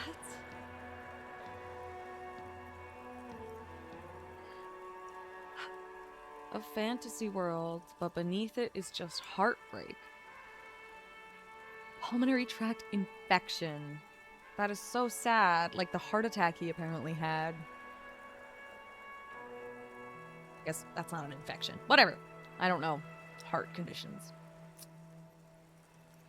This is where you say action and reconceptualize all of that. Okay. This is the beginning of your legend. Fuck it. Action. With a sudden flash, Oh, the God. world freezes around you, and you along with it. In an iconic monochrome solution, a black silhouette against a rasterized orange world. It's on. Oh boy. Okay. Interesting. Let's see what we got here. Some kind of superstar. Problem. First, let's make this absolutely clear. No one is saying you're an actual superstar in the groupies and cocaine riddled with hepatitis C strikes a lioness pose with a mic kind of way. You're not Guillaume Le Million or Davy Dewey. What? No, you're a metaphorical superstar. You bring that rock and roll authenticity and passion to a line of work where people don't expect or want to see it. Where some would say it doesn't belong. Law enforcement. That's interesting. A rock and roll authenticity. And I do appreciate that they're saying it's not necessarily the type of superstar that would involve groupies and cocaine. So it's not necessarily saying a party boy, is it? It's just a passion and authenticity of sorts, I suppose. Oh, I really want to internalize that one and see how that turns out, but we can't right now, obviously. Okay. Gosh. Okay. I'm not gonna go deal with Measurehead again. Thanks. Thanks a lot.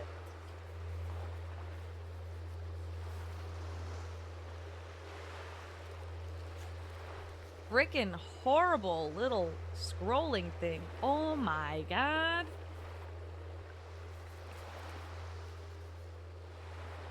Oh my god. This is crazy. Okay, let's talk to Joyce again. Do that volition thing. I think that's a good idea.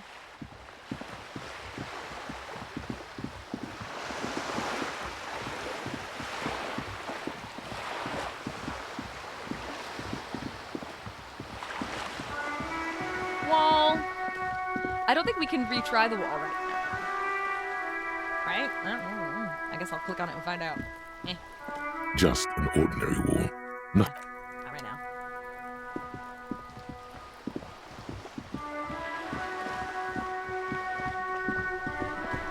Uh-oh, I'm gonna sneeze. Sorry. Excuse me for that. Alright, Joyce, I'm back. As usual. You're back. Good. What can I help you with? Well, I've talked to Everard Clare. You have? And how did you like Mr. Clare? Finally. Time to choose sides. Oh, God. I wish I saved. Oh, shit. Okay. A beautiful man. Beautiful and just. Wow.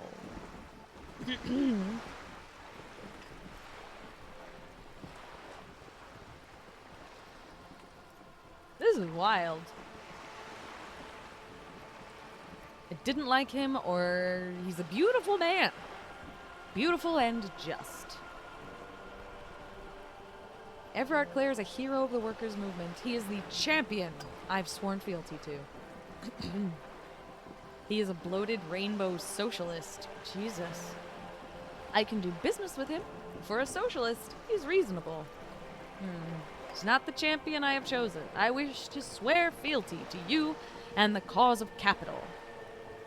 It's not important if I liked him. I was doing my job. Goodness.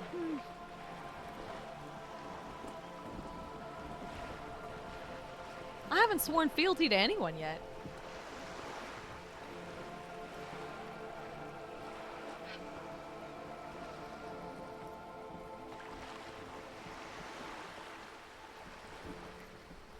I don't particularly want to be on the side of capital, but I don't know how much I trust Everard Clare.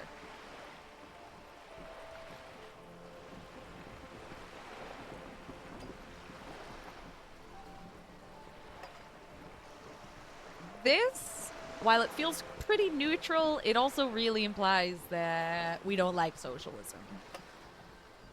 But I'm pretty pro-socialist ideology in some senses, so I'd rather not, you know?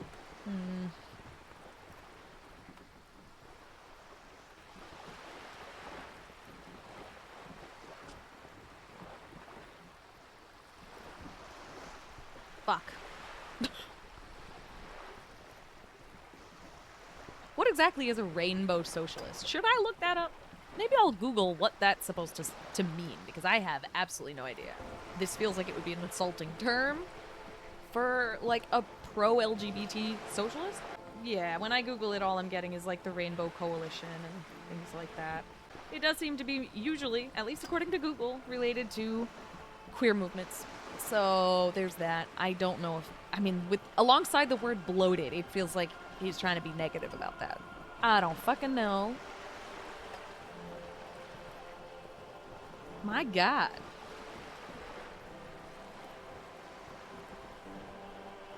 I don't want to stay neutral. But this is such a positive thing. He is the champion. I have sworn fealty to. It's crazy, and I have not sworn fealty to anybody yet.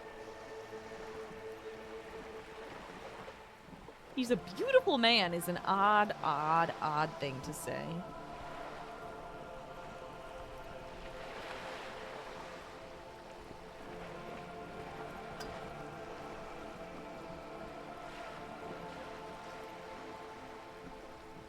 Is she gonna hate me forever?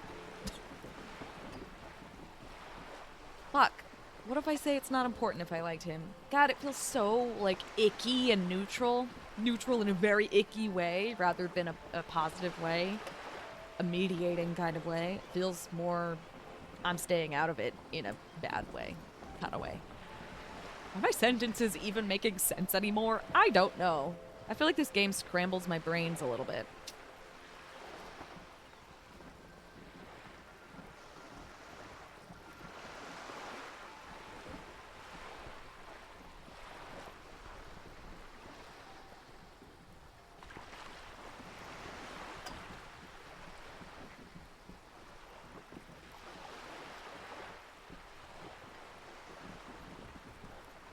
In this context, this feels right, though. Because saying he's the champion I've sworn fealty to is not only untrue, I think, but it feels very much like dismissive towards her, insulting towards her, like a rejection of her, but I like her. She seems like a nice lady, so I don't want to be mean to her. So clearly I just don't like any of these options.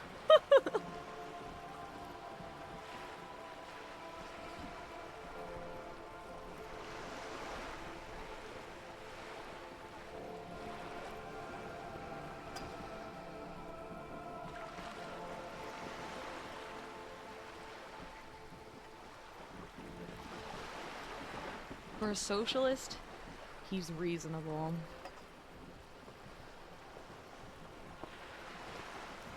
Maybe staying neutral with her is a good idea. For the sake of, I guess, maybe hanging on to her positive perception of us. Does she have a positive perception of us? Not really, does she? Oh, boy.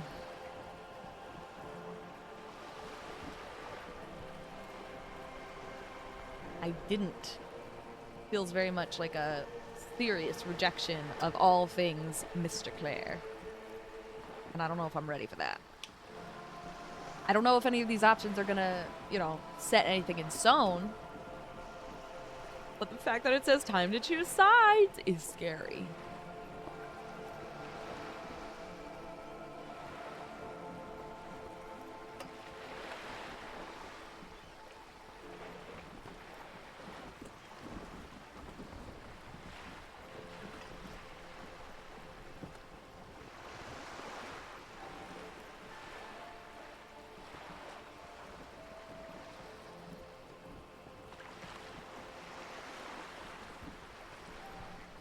I think I'm gonna try to be a little neutral. Feels so odd, doesn't it? But I'm gonna be a little neutral here.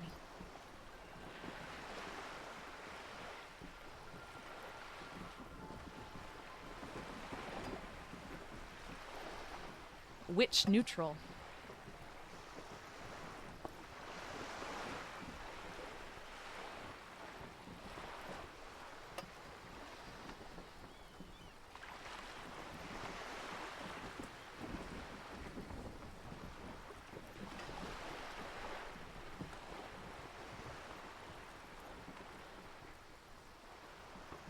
For a socialist, he's reasonable? Of course. He must have his practical uses. How else could he have kept his position all these years? Or wait, actually, he could have kept it with corruption. Fantastic, worm-like corruption that reaches into the bowels of the earth. She looks at the ground and nods in agreement with herself. The RCM does not pick sides in this, madame. I hope it doesn't come off any other way. Okay, okay. See that? Okay, we're kind of staying out of it, but making it clear we work with him. We are working with him. Hope that does us some good. Of course. And I don't expect you to share anything he told you with me. I'm not a corrupt verm myself. However, if you felt like discussing something, how could I stop you? Are we not human? Are we not curious to hear another person's take? It's only natural.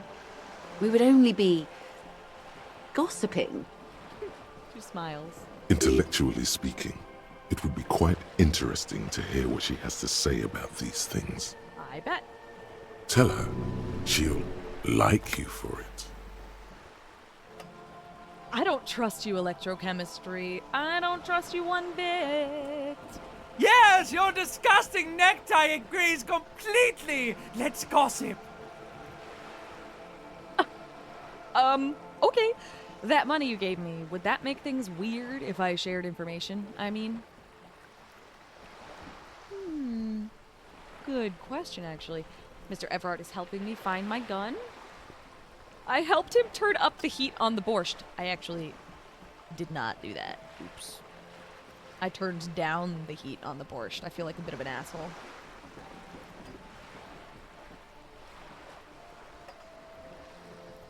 Would it make things weird that you gave me money? If I shared information, I mean. Weird? Oh no. One of the positive things to come from the revolution is the unhindered exchange of information, you see, even when it comes to trade secrets. Which isn't to suggest our talks constitute corporate espionage. Even if they did, it would be fine. But they don't, since you logged the money as a donation, and this is clearly just gossip between friends. All right, well, Mr. Everard is helping me find my gun. Oh. That's so helpful of him. Oh, gosh. The lieutenant looks at you, and you can swear his jaw muscle is trembling. Oh, he's upset with me because I just revealed that I lost my gun. When I said be wacky, I didn't mean wildly, grossly irresponsible and damaging to the RCM. I'm sorry. I'm sorry. I wasn't thinking.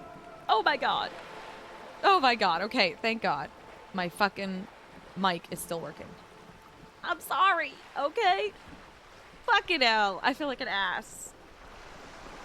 So stupid. And conventional police officers sometimes lose their guns. They then go around and tell people about this to gauge their reactions. It's all part of detecting. Incredible. Simply incredible. And how is it going? Has this detecting produced a gun? No. Well, maybe he's not as helpful as you thought then. Is there anything else? I'd rather talk about something else for now. Of course, Detective. Should something come up later down the road, don't be afraid to drop by for a chat. Sure, Joyce, thank you. Until for that. then, is there anything I can help you with? I don't think so, because I have no idea where the volition thing was in. Will it tell me? No, it just says volition. I have no way of knowing what line of dialogue is gonna get me there. I don't remember. So, thank you, that's all for now. That's okay. I feel like such an idiot. Sorry, Kim. Can I talk to him and, like, apologize? Yes? Nothing. Wait, what do I need here? Inland Empire. Okay. God damn.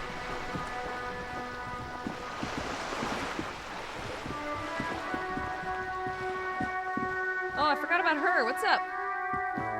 Hello again, officers. Have you come to admire my mural?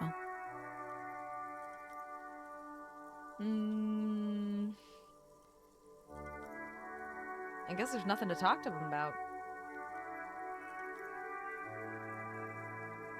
Catch you later, Cindy. Yeah, there's nothing new to talk about. Okay. Now the real question, do I want to open that door for Mr. Everard Clare?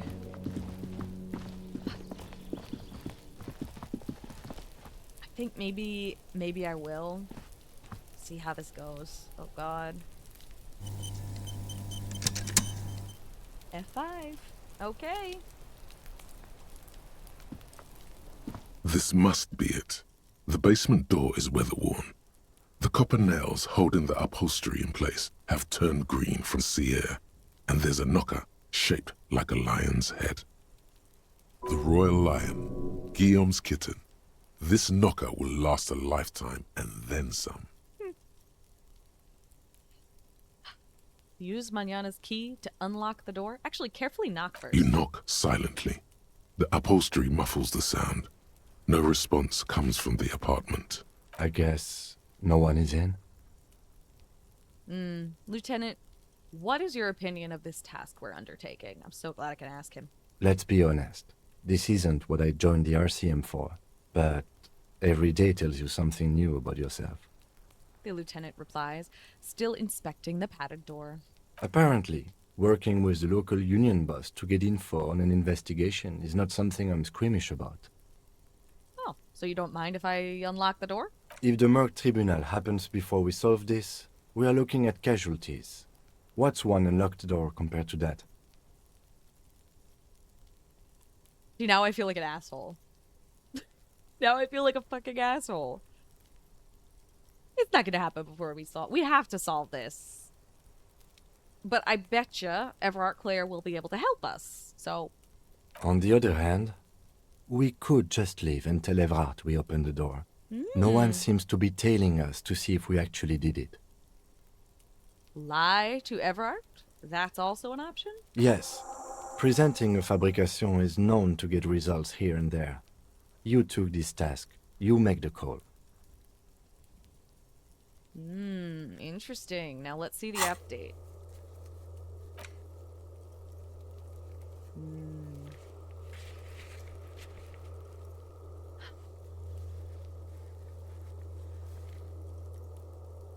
It would help if I knew who the occupant was and why they're a weasel. Why are they being called a weasel?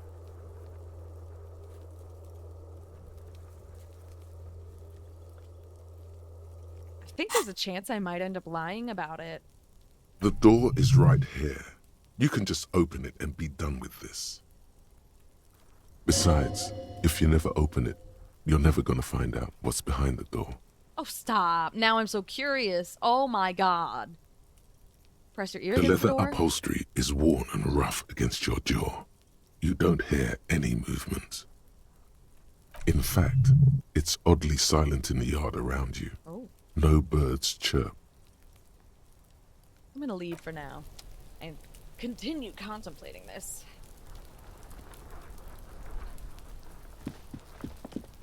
Yeah. Maybe I should go lie to him. I do want to know what's behind the door, though. Let me talk to this kid again. I doubt she does Trying anything, to sneak up on me again? Trying to snuff me out? Yep. Get away, pig! Bye. Sorry.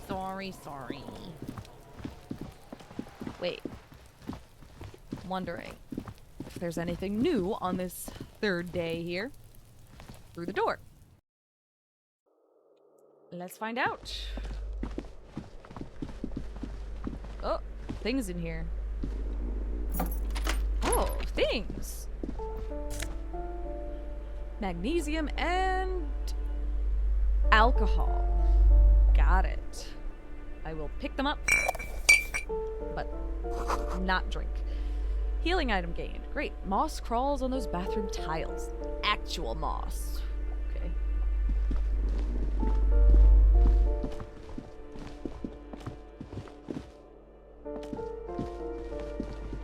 Shoes.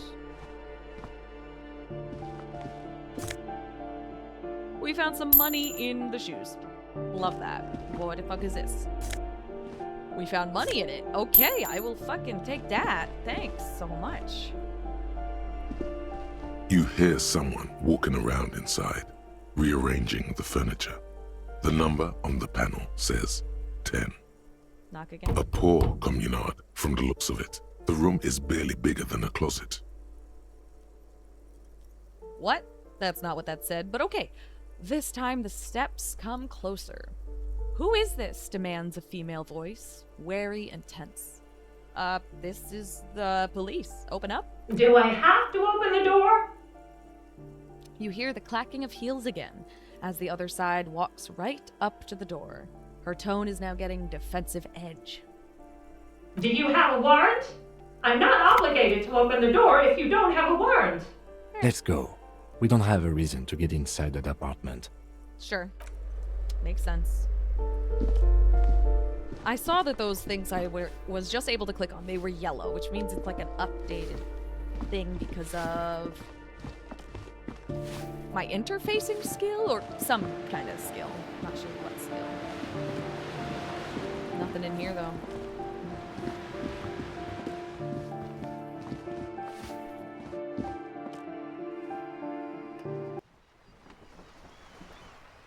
Okay. Hey, what's up, Cindy? Oh, we can't go up there. Okay. I see. Alright, back inside then. Whoa, this is not where I expected to go back inside, but oh my gosh. Huh? 100 tiny feet scurrying beneath the grate. The rats of the city. Oh. Money. Beautiful. We like money. Alright, now out we go. Let's go back out the way we came then. Okay. Alright. I guess I'll see if she's got anything new. Probably not. Give me a moment. Nah, I'm good. I'm good. Thanks, though.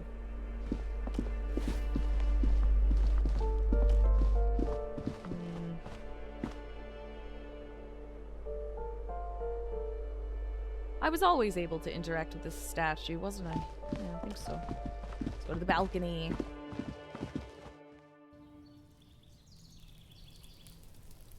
Nothing new, it seems. Locked. Yes. Okay, back inside, I think. Nothing up there either.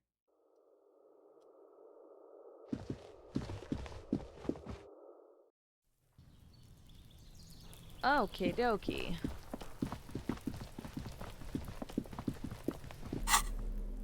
Tools. Oh, alcohol. I see. I'd rather not. Thank you very much. I'd rather not.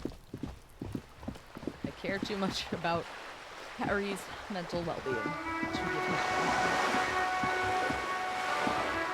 Plus, you see how using the alcohol would give you, what is it?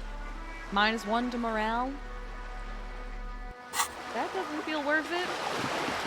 That tells me he's got his morale up because of the fact that he's been staying this strong and not actually drinking. Which is a beautiful thing, and he should be proud of himself.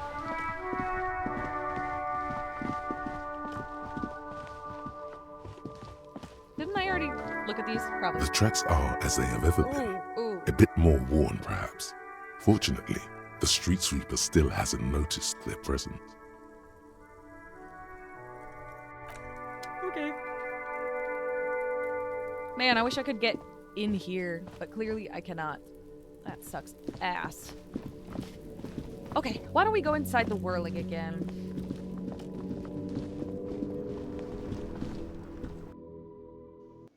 Yeah. Do I want to talk to these fuckers again? Bunch of assholes? I don't know.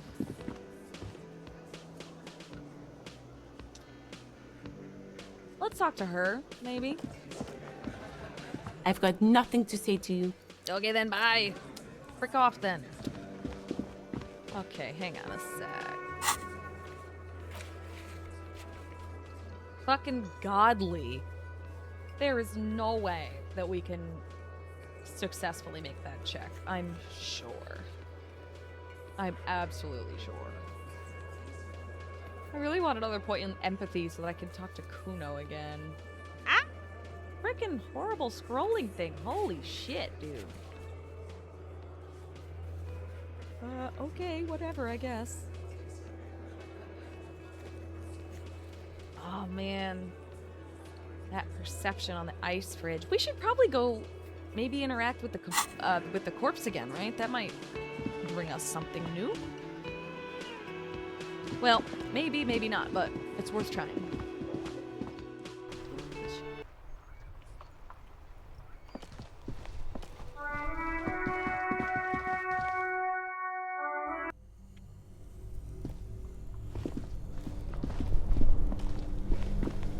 What's up with this thing? This orange machine is buzzing like an locked. old submarine. Bye. Never mind. Okay. Shall we? The bear's eyes are still glowing red. It's guarding over the freezing corpse hidden inside its belly. Locked. I still want to do this. I need a point in perception. Fuck. Whoop. That was the wrong button. Close the door. Why don't we go talk to, the dice maker again, I suppose? Not this way. I don't think that would help. Actually, wait. Yes, it would. Thank you.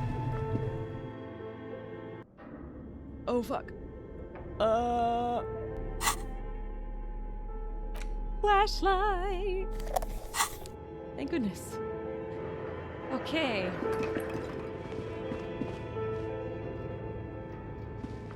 Wait. Tiles on the cube are still smoldering, casting the framework in a soft glow. Fluorescent play and print keys shine on the keyboard.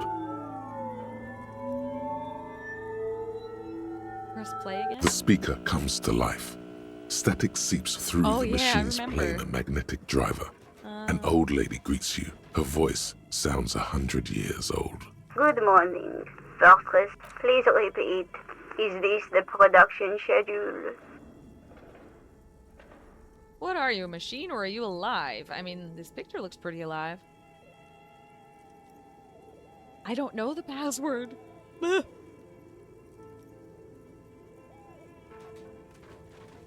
Are you a machine or are you alive? Yes, I am alive. I am 74 years old and my name is Yvonne. She repeats passwords. Programming people are all paranoid.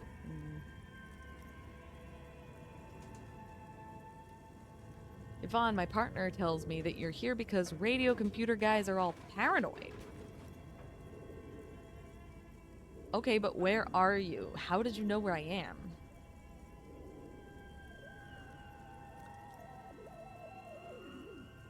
My partner tells me that you're here because radio computer guys are paranoid.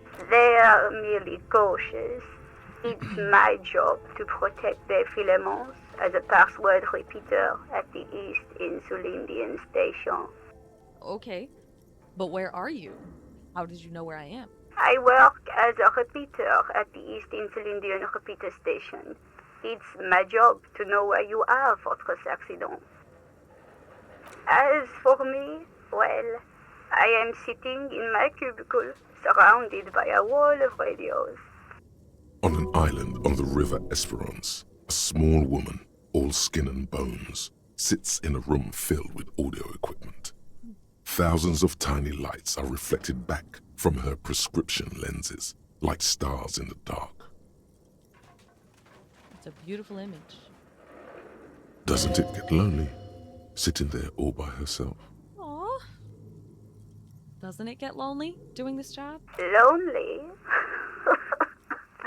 Why would it get lonely? I get to talk to people all day. That's why she does this. Now, please tell me if there's anything else I can do, Fortress Accident. There is no way I know the password. That's all for Thank you, and goodbye. Tiles on the cube are still smoldering. Okay, I'm gonna leave. I'm gonna do a quick save. And then I want to look at this stuff again. Your flashlight slides over some of the writing. No. Just want to see if there's anything new that we notice. This old fireplace is covered in a diagram for summoning some time-forgotten being. The symbols seem very esoteric. The whole thing resembles Kadran mosaic tiles. Very pedantic. Okay, leave. Alright, nothing out of that new. I got it. But what we really were here to do is go up the stairs and chat with her again to see how she's doing. What's up? How you doing, lady? Oh, it's you again. Are you looking for a die?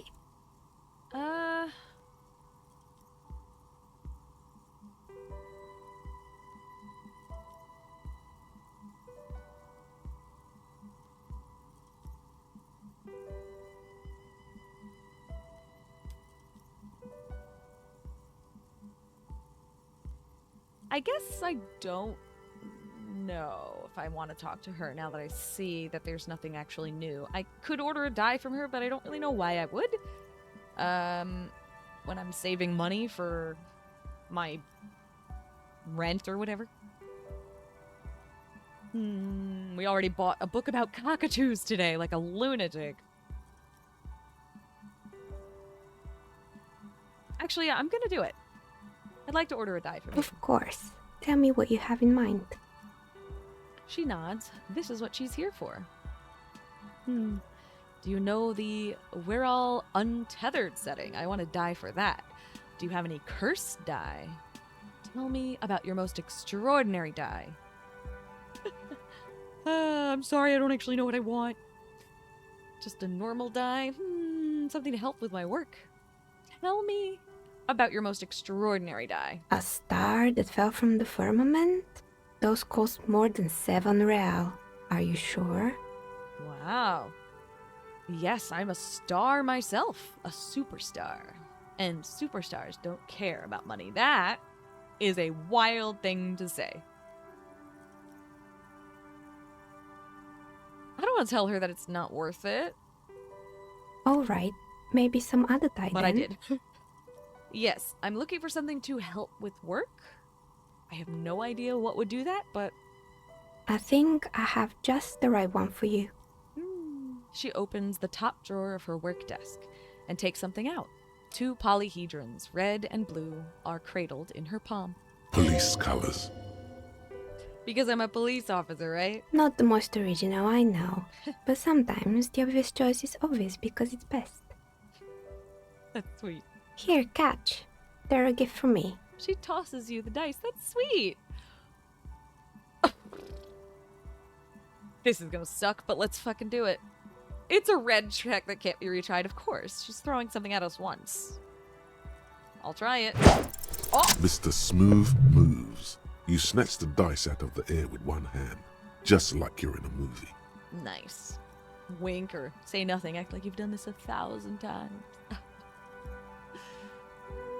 I'm gonna act like I've just done this enough times where it doesn't matter to me. I'm just cool like that. What are the odds? The red one is made of bloodstone with a lapis lazuli inlay, and the blue one is the inverse. Think of them as your lucky charm, officer. Thank you. She smiled at you. She smiled.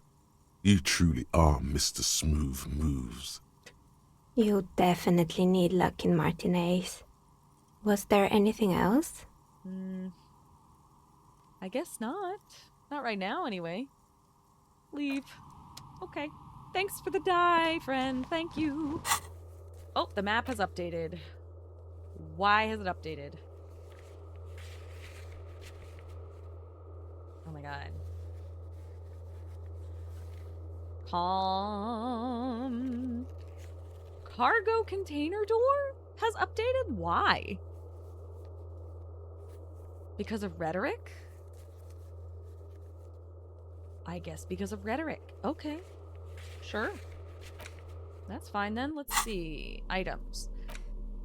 Yay! Amazing. These 2 20-sided dice have the colors of a police alarm. Bloodstone for red and lapis lazuli for blue.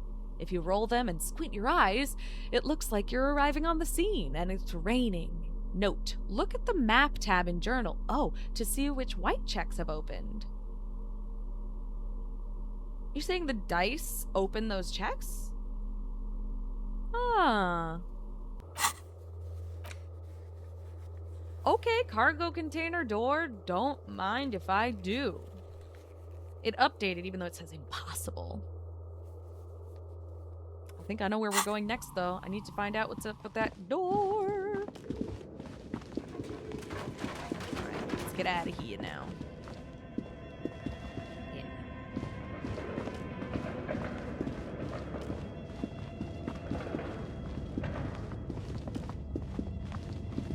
Wait, can we not get out this way?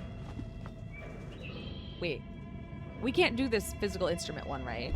No, I don't think so. Whoa. You had a thought? What was your thought? Oh, smells like leather and sweat. Okay. The barbell waits patiently. My cat's yelling at me, sorry. I don't think we can get out through here, can we? Oh, I lied. Yes, we can. Good for us.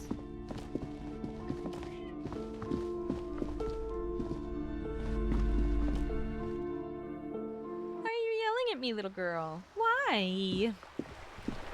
Yeah, where am I going? I'm going to the door. No, what? Cargo door, yes. That's gonna be... Oh my god, I'm losing my mind. This way. Indeed. Yes, baby. She's rubbing on my legs and screaming. Apologies. We obviously examined these footprints, right? It What keeps do you popping up, see? so I figure I might as well click on it again. No, I'm good through all of it. Bye. Just double checking things.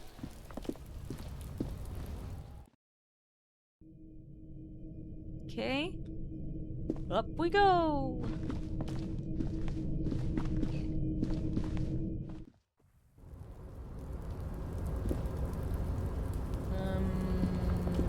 Wait. Why did I go up here? Oh my god, I'm so silly. I'm so silly. This door is open now. That's the direction we need to go. Oi! Alright. Let's run all the way back there.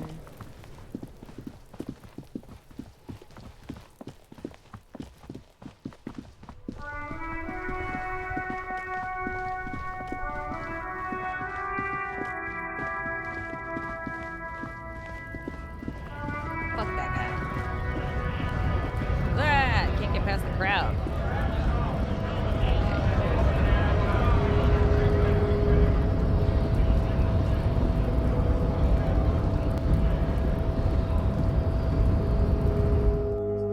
Hurrah! We made it. What's this? A giant ass print on the pillow and a pattern of coffee rings on the armrest. Someone is habitually chilling next to the radio. Habitually chilling. What? Did we just have a thought? And at the bottom, the Union logo and demand democracy. Oh, I think that's talking about something we read last time we were in here. I guess I did not notice the thought. What is this thing? I'm sure we looked at The this. already familiar cold touch of plastic welcomes you as you pick up the handset. Actually, what happens if I insert 10 The cents? machine swallows your coin and seems to be waiting for your next move. Gee, thanks. Let your muscle memory dial a random number? Oh, now that's interesting. Your fingers run over the dial pad. 005. That's the dialing code for Revachol. 4952, and a moment of hesitation before entering the final numbers. 993. Calling. Oh shit, I'm scared. Calling. Still calling. Then. Video Revachol, 24-hour video rental. We rent 8 and 10mm film for home use. This is Lammy. How may I help you? Sorry, guys. My cat wanted uppies, but she couldn't get up on her own. She's getting old. Lemmy, huh? The voice of a youngster on the other end sounds as enthusiastic as that of a man walking towards the gallows. Huh. What is this place? Video Reversal is a 24-hour video rental. We rent 8 Nice. and 10 millimeter film for home use. This is Lamy. Okay. Do you know me? No. Why did I call you? Maybe you called to extend your rental period? Do you need to extend your rental period? My name is Harry Dubois. Do you have anything on my name? Let me fire up the machine. Dubois. Dubois. Here we are. You haven't rented anything in 5 years, but you still have a copy of Blue Ocean Hell from November '46. Oh. Whoa, not a fun film, that one. Why not? What kind of film is that? It's not an easy watch. After the death of his daughter and subsequent divorce, Ziemsk immigrant Egidius Wojcik tries to come to terms with the onset of dementia. Oh, the death of his daughter and subsequent divorce. Fuck. Back in November of '46, our boy rented that and never gave it back, huh?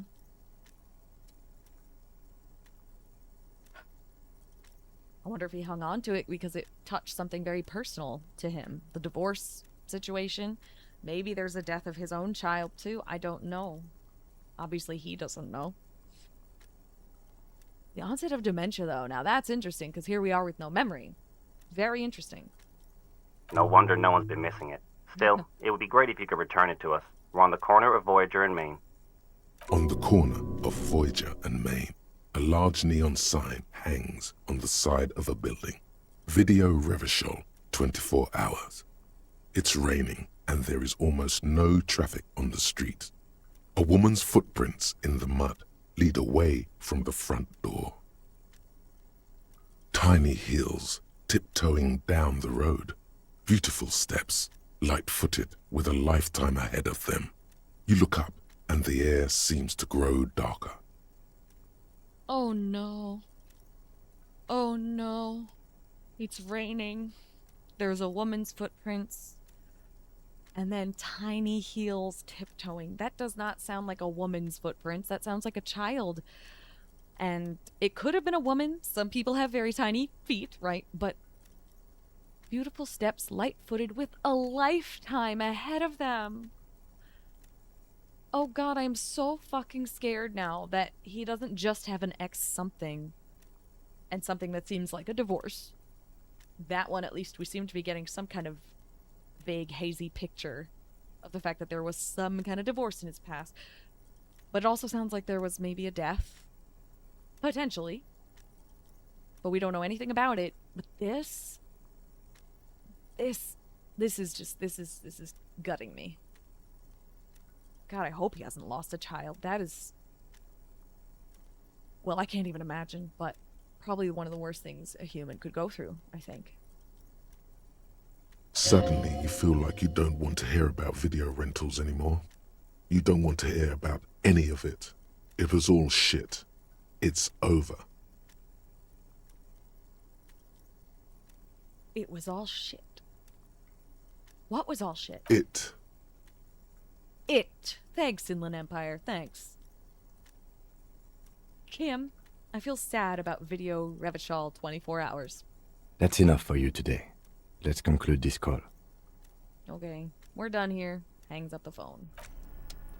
Okay, well that was something. Definitely something. Let's go out through these doors. The payphone hangs mutely on the wall. Leave. That's not what I was trying to click on. I was trying to get to the stairs. Here we are.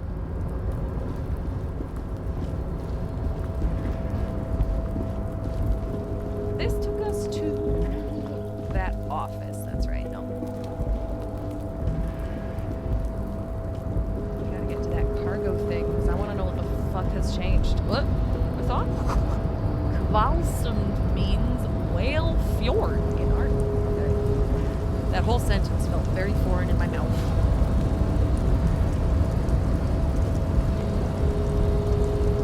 Oh, these are stairs here? Yes. Is this the cargo door? I think it is. Let's quick save. Let's do it. You're back before the cargo container. Its draw has not lessened since you were last here. If anything, it seems to have grown slightly. Alright, how nice. We have the +1 from the Oh, I just realized I can't pronounce that word. Icosahedral. Which I know means, I assume, 20-sided dice. But I don't think I've ever said this word out loud. Icosahedral? Don't worry about it.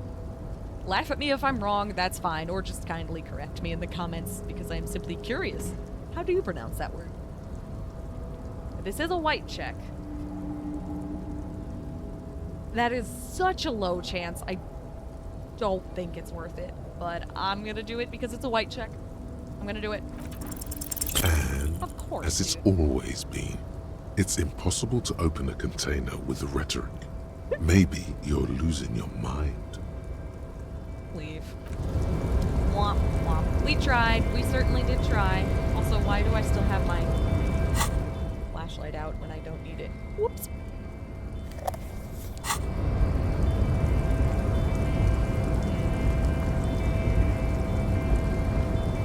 I am tempted to lie to Everard. I'm tempted because I don't know why the hell he's trying to intimidate someone. I'm concerned about it. But I'm not sure. How long have I been filming for? A while. Maybe I could end the episode here and spend the rest of the day considering whether or not I really want to lie to Everard Clare. I don't know this man. I don't know if I can trust him, but honestly, he does seem to be doing a lot of good work. In addition to clearly being corrupt with this whole attempt at intimidating someone he's labeling a weasel. I don't know. I'm worried about the weasel. I'm also worried about being seen as loyal to him because we need his help. So that's going to be something to contemplate, but until then, thank you so much for hanging out with me today. If you've enjoyed our time together, please consider doing the YouTube thing, liking, commenting, subscribing, hyping, whatever you feel like doing. It would really help me out so much more than you know. I love and appreciate you so very much. Please be kind to yourself, take care of yourself, take extra good care of your animals and human children too, please. Right? And stay soft. The world is most definitely hard enough already, isn't it? And I will see you next time. Bye-bye.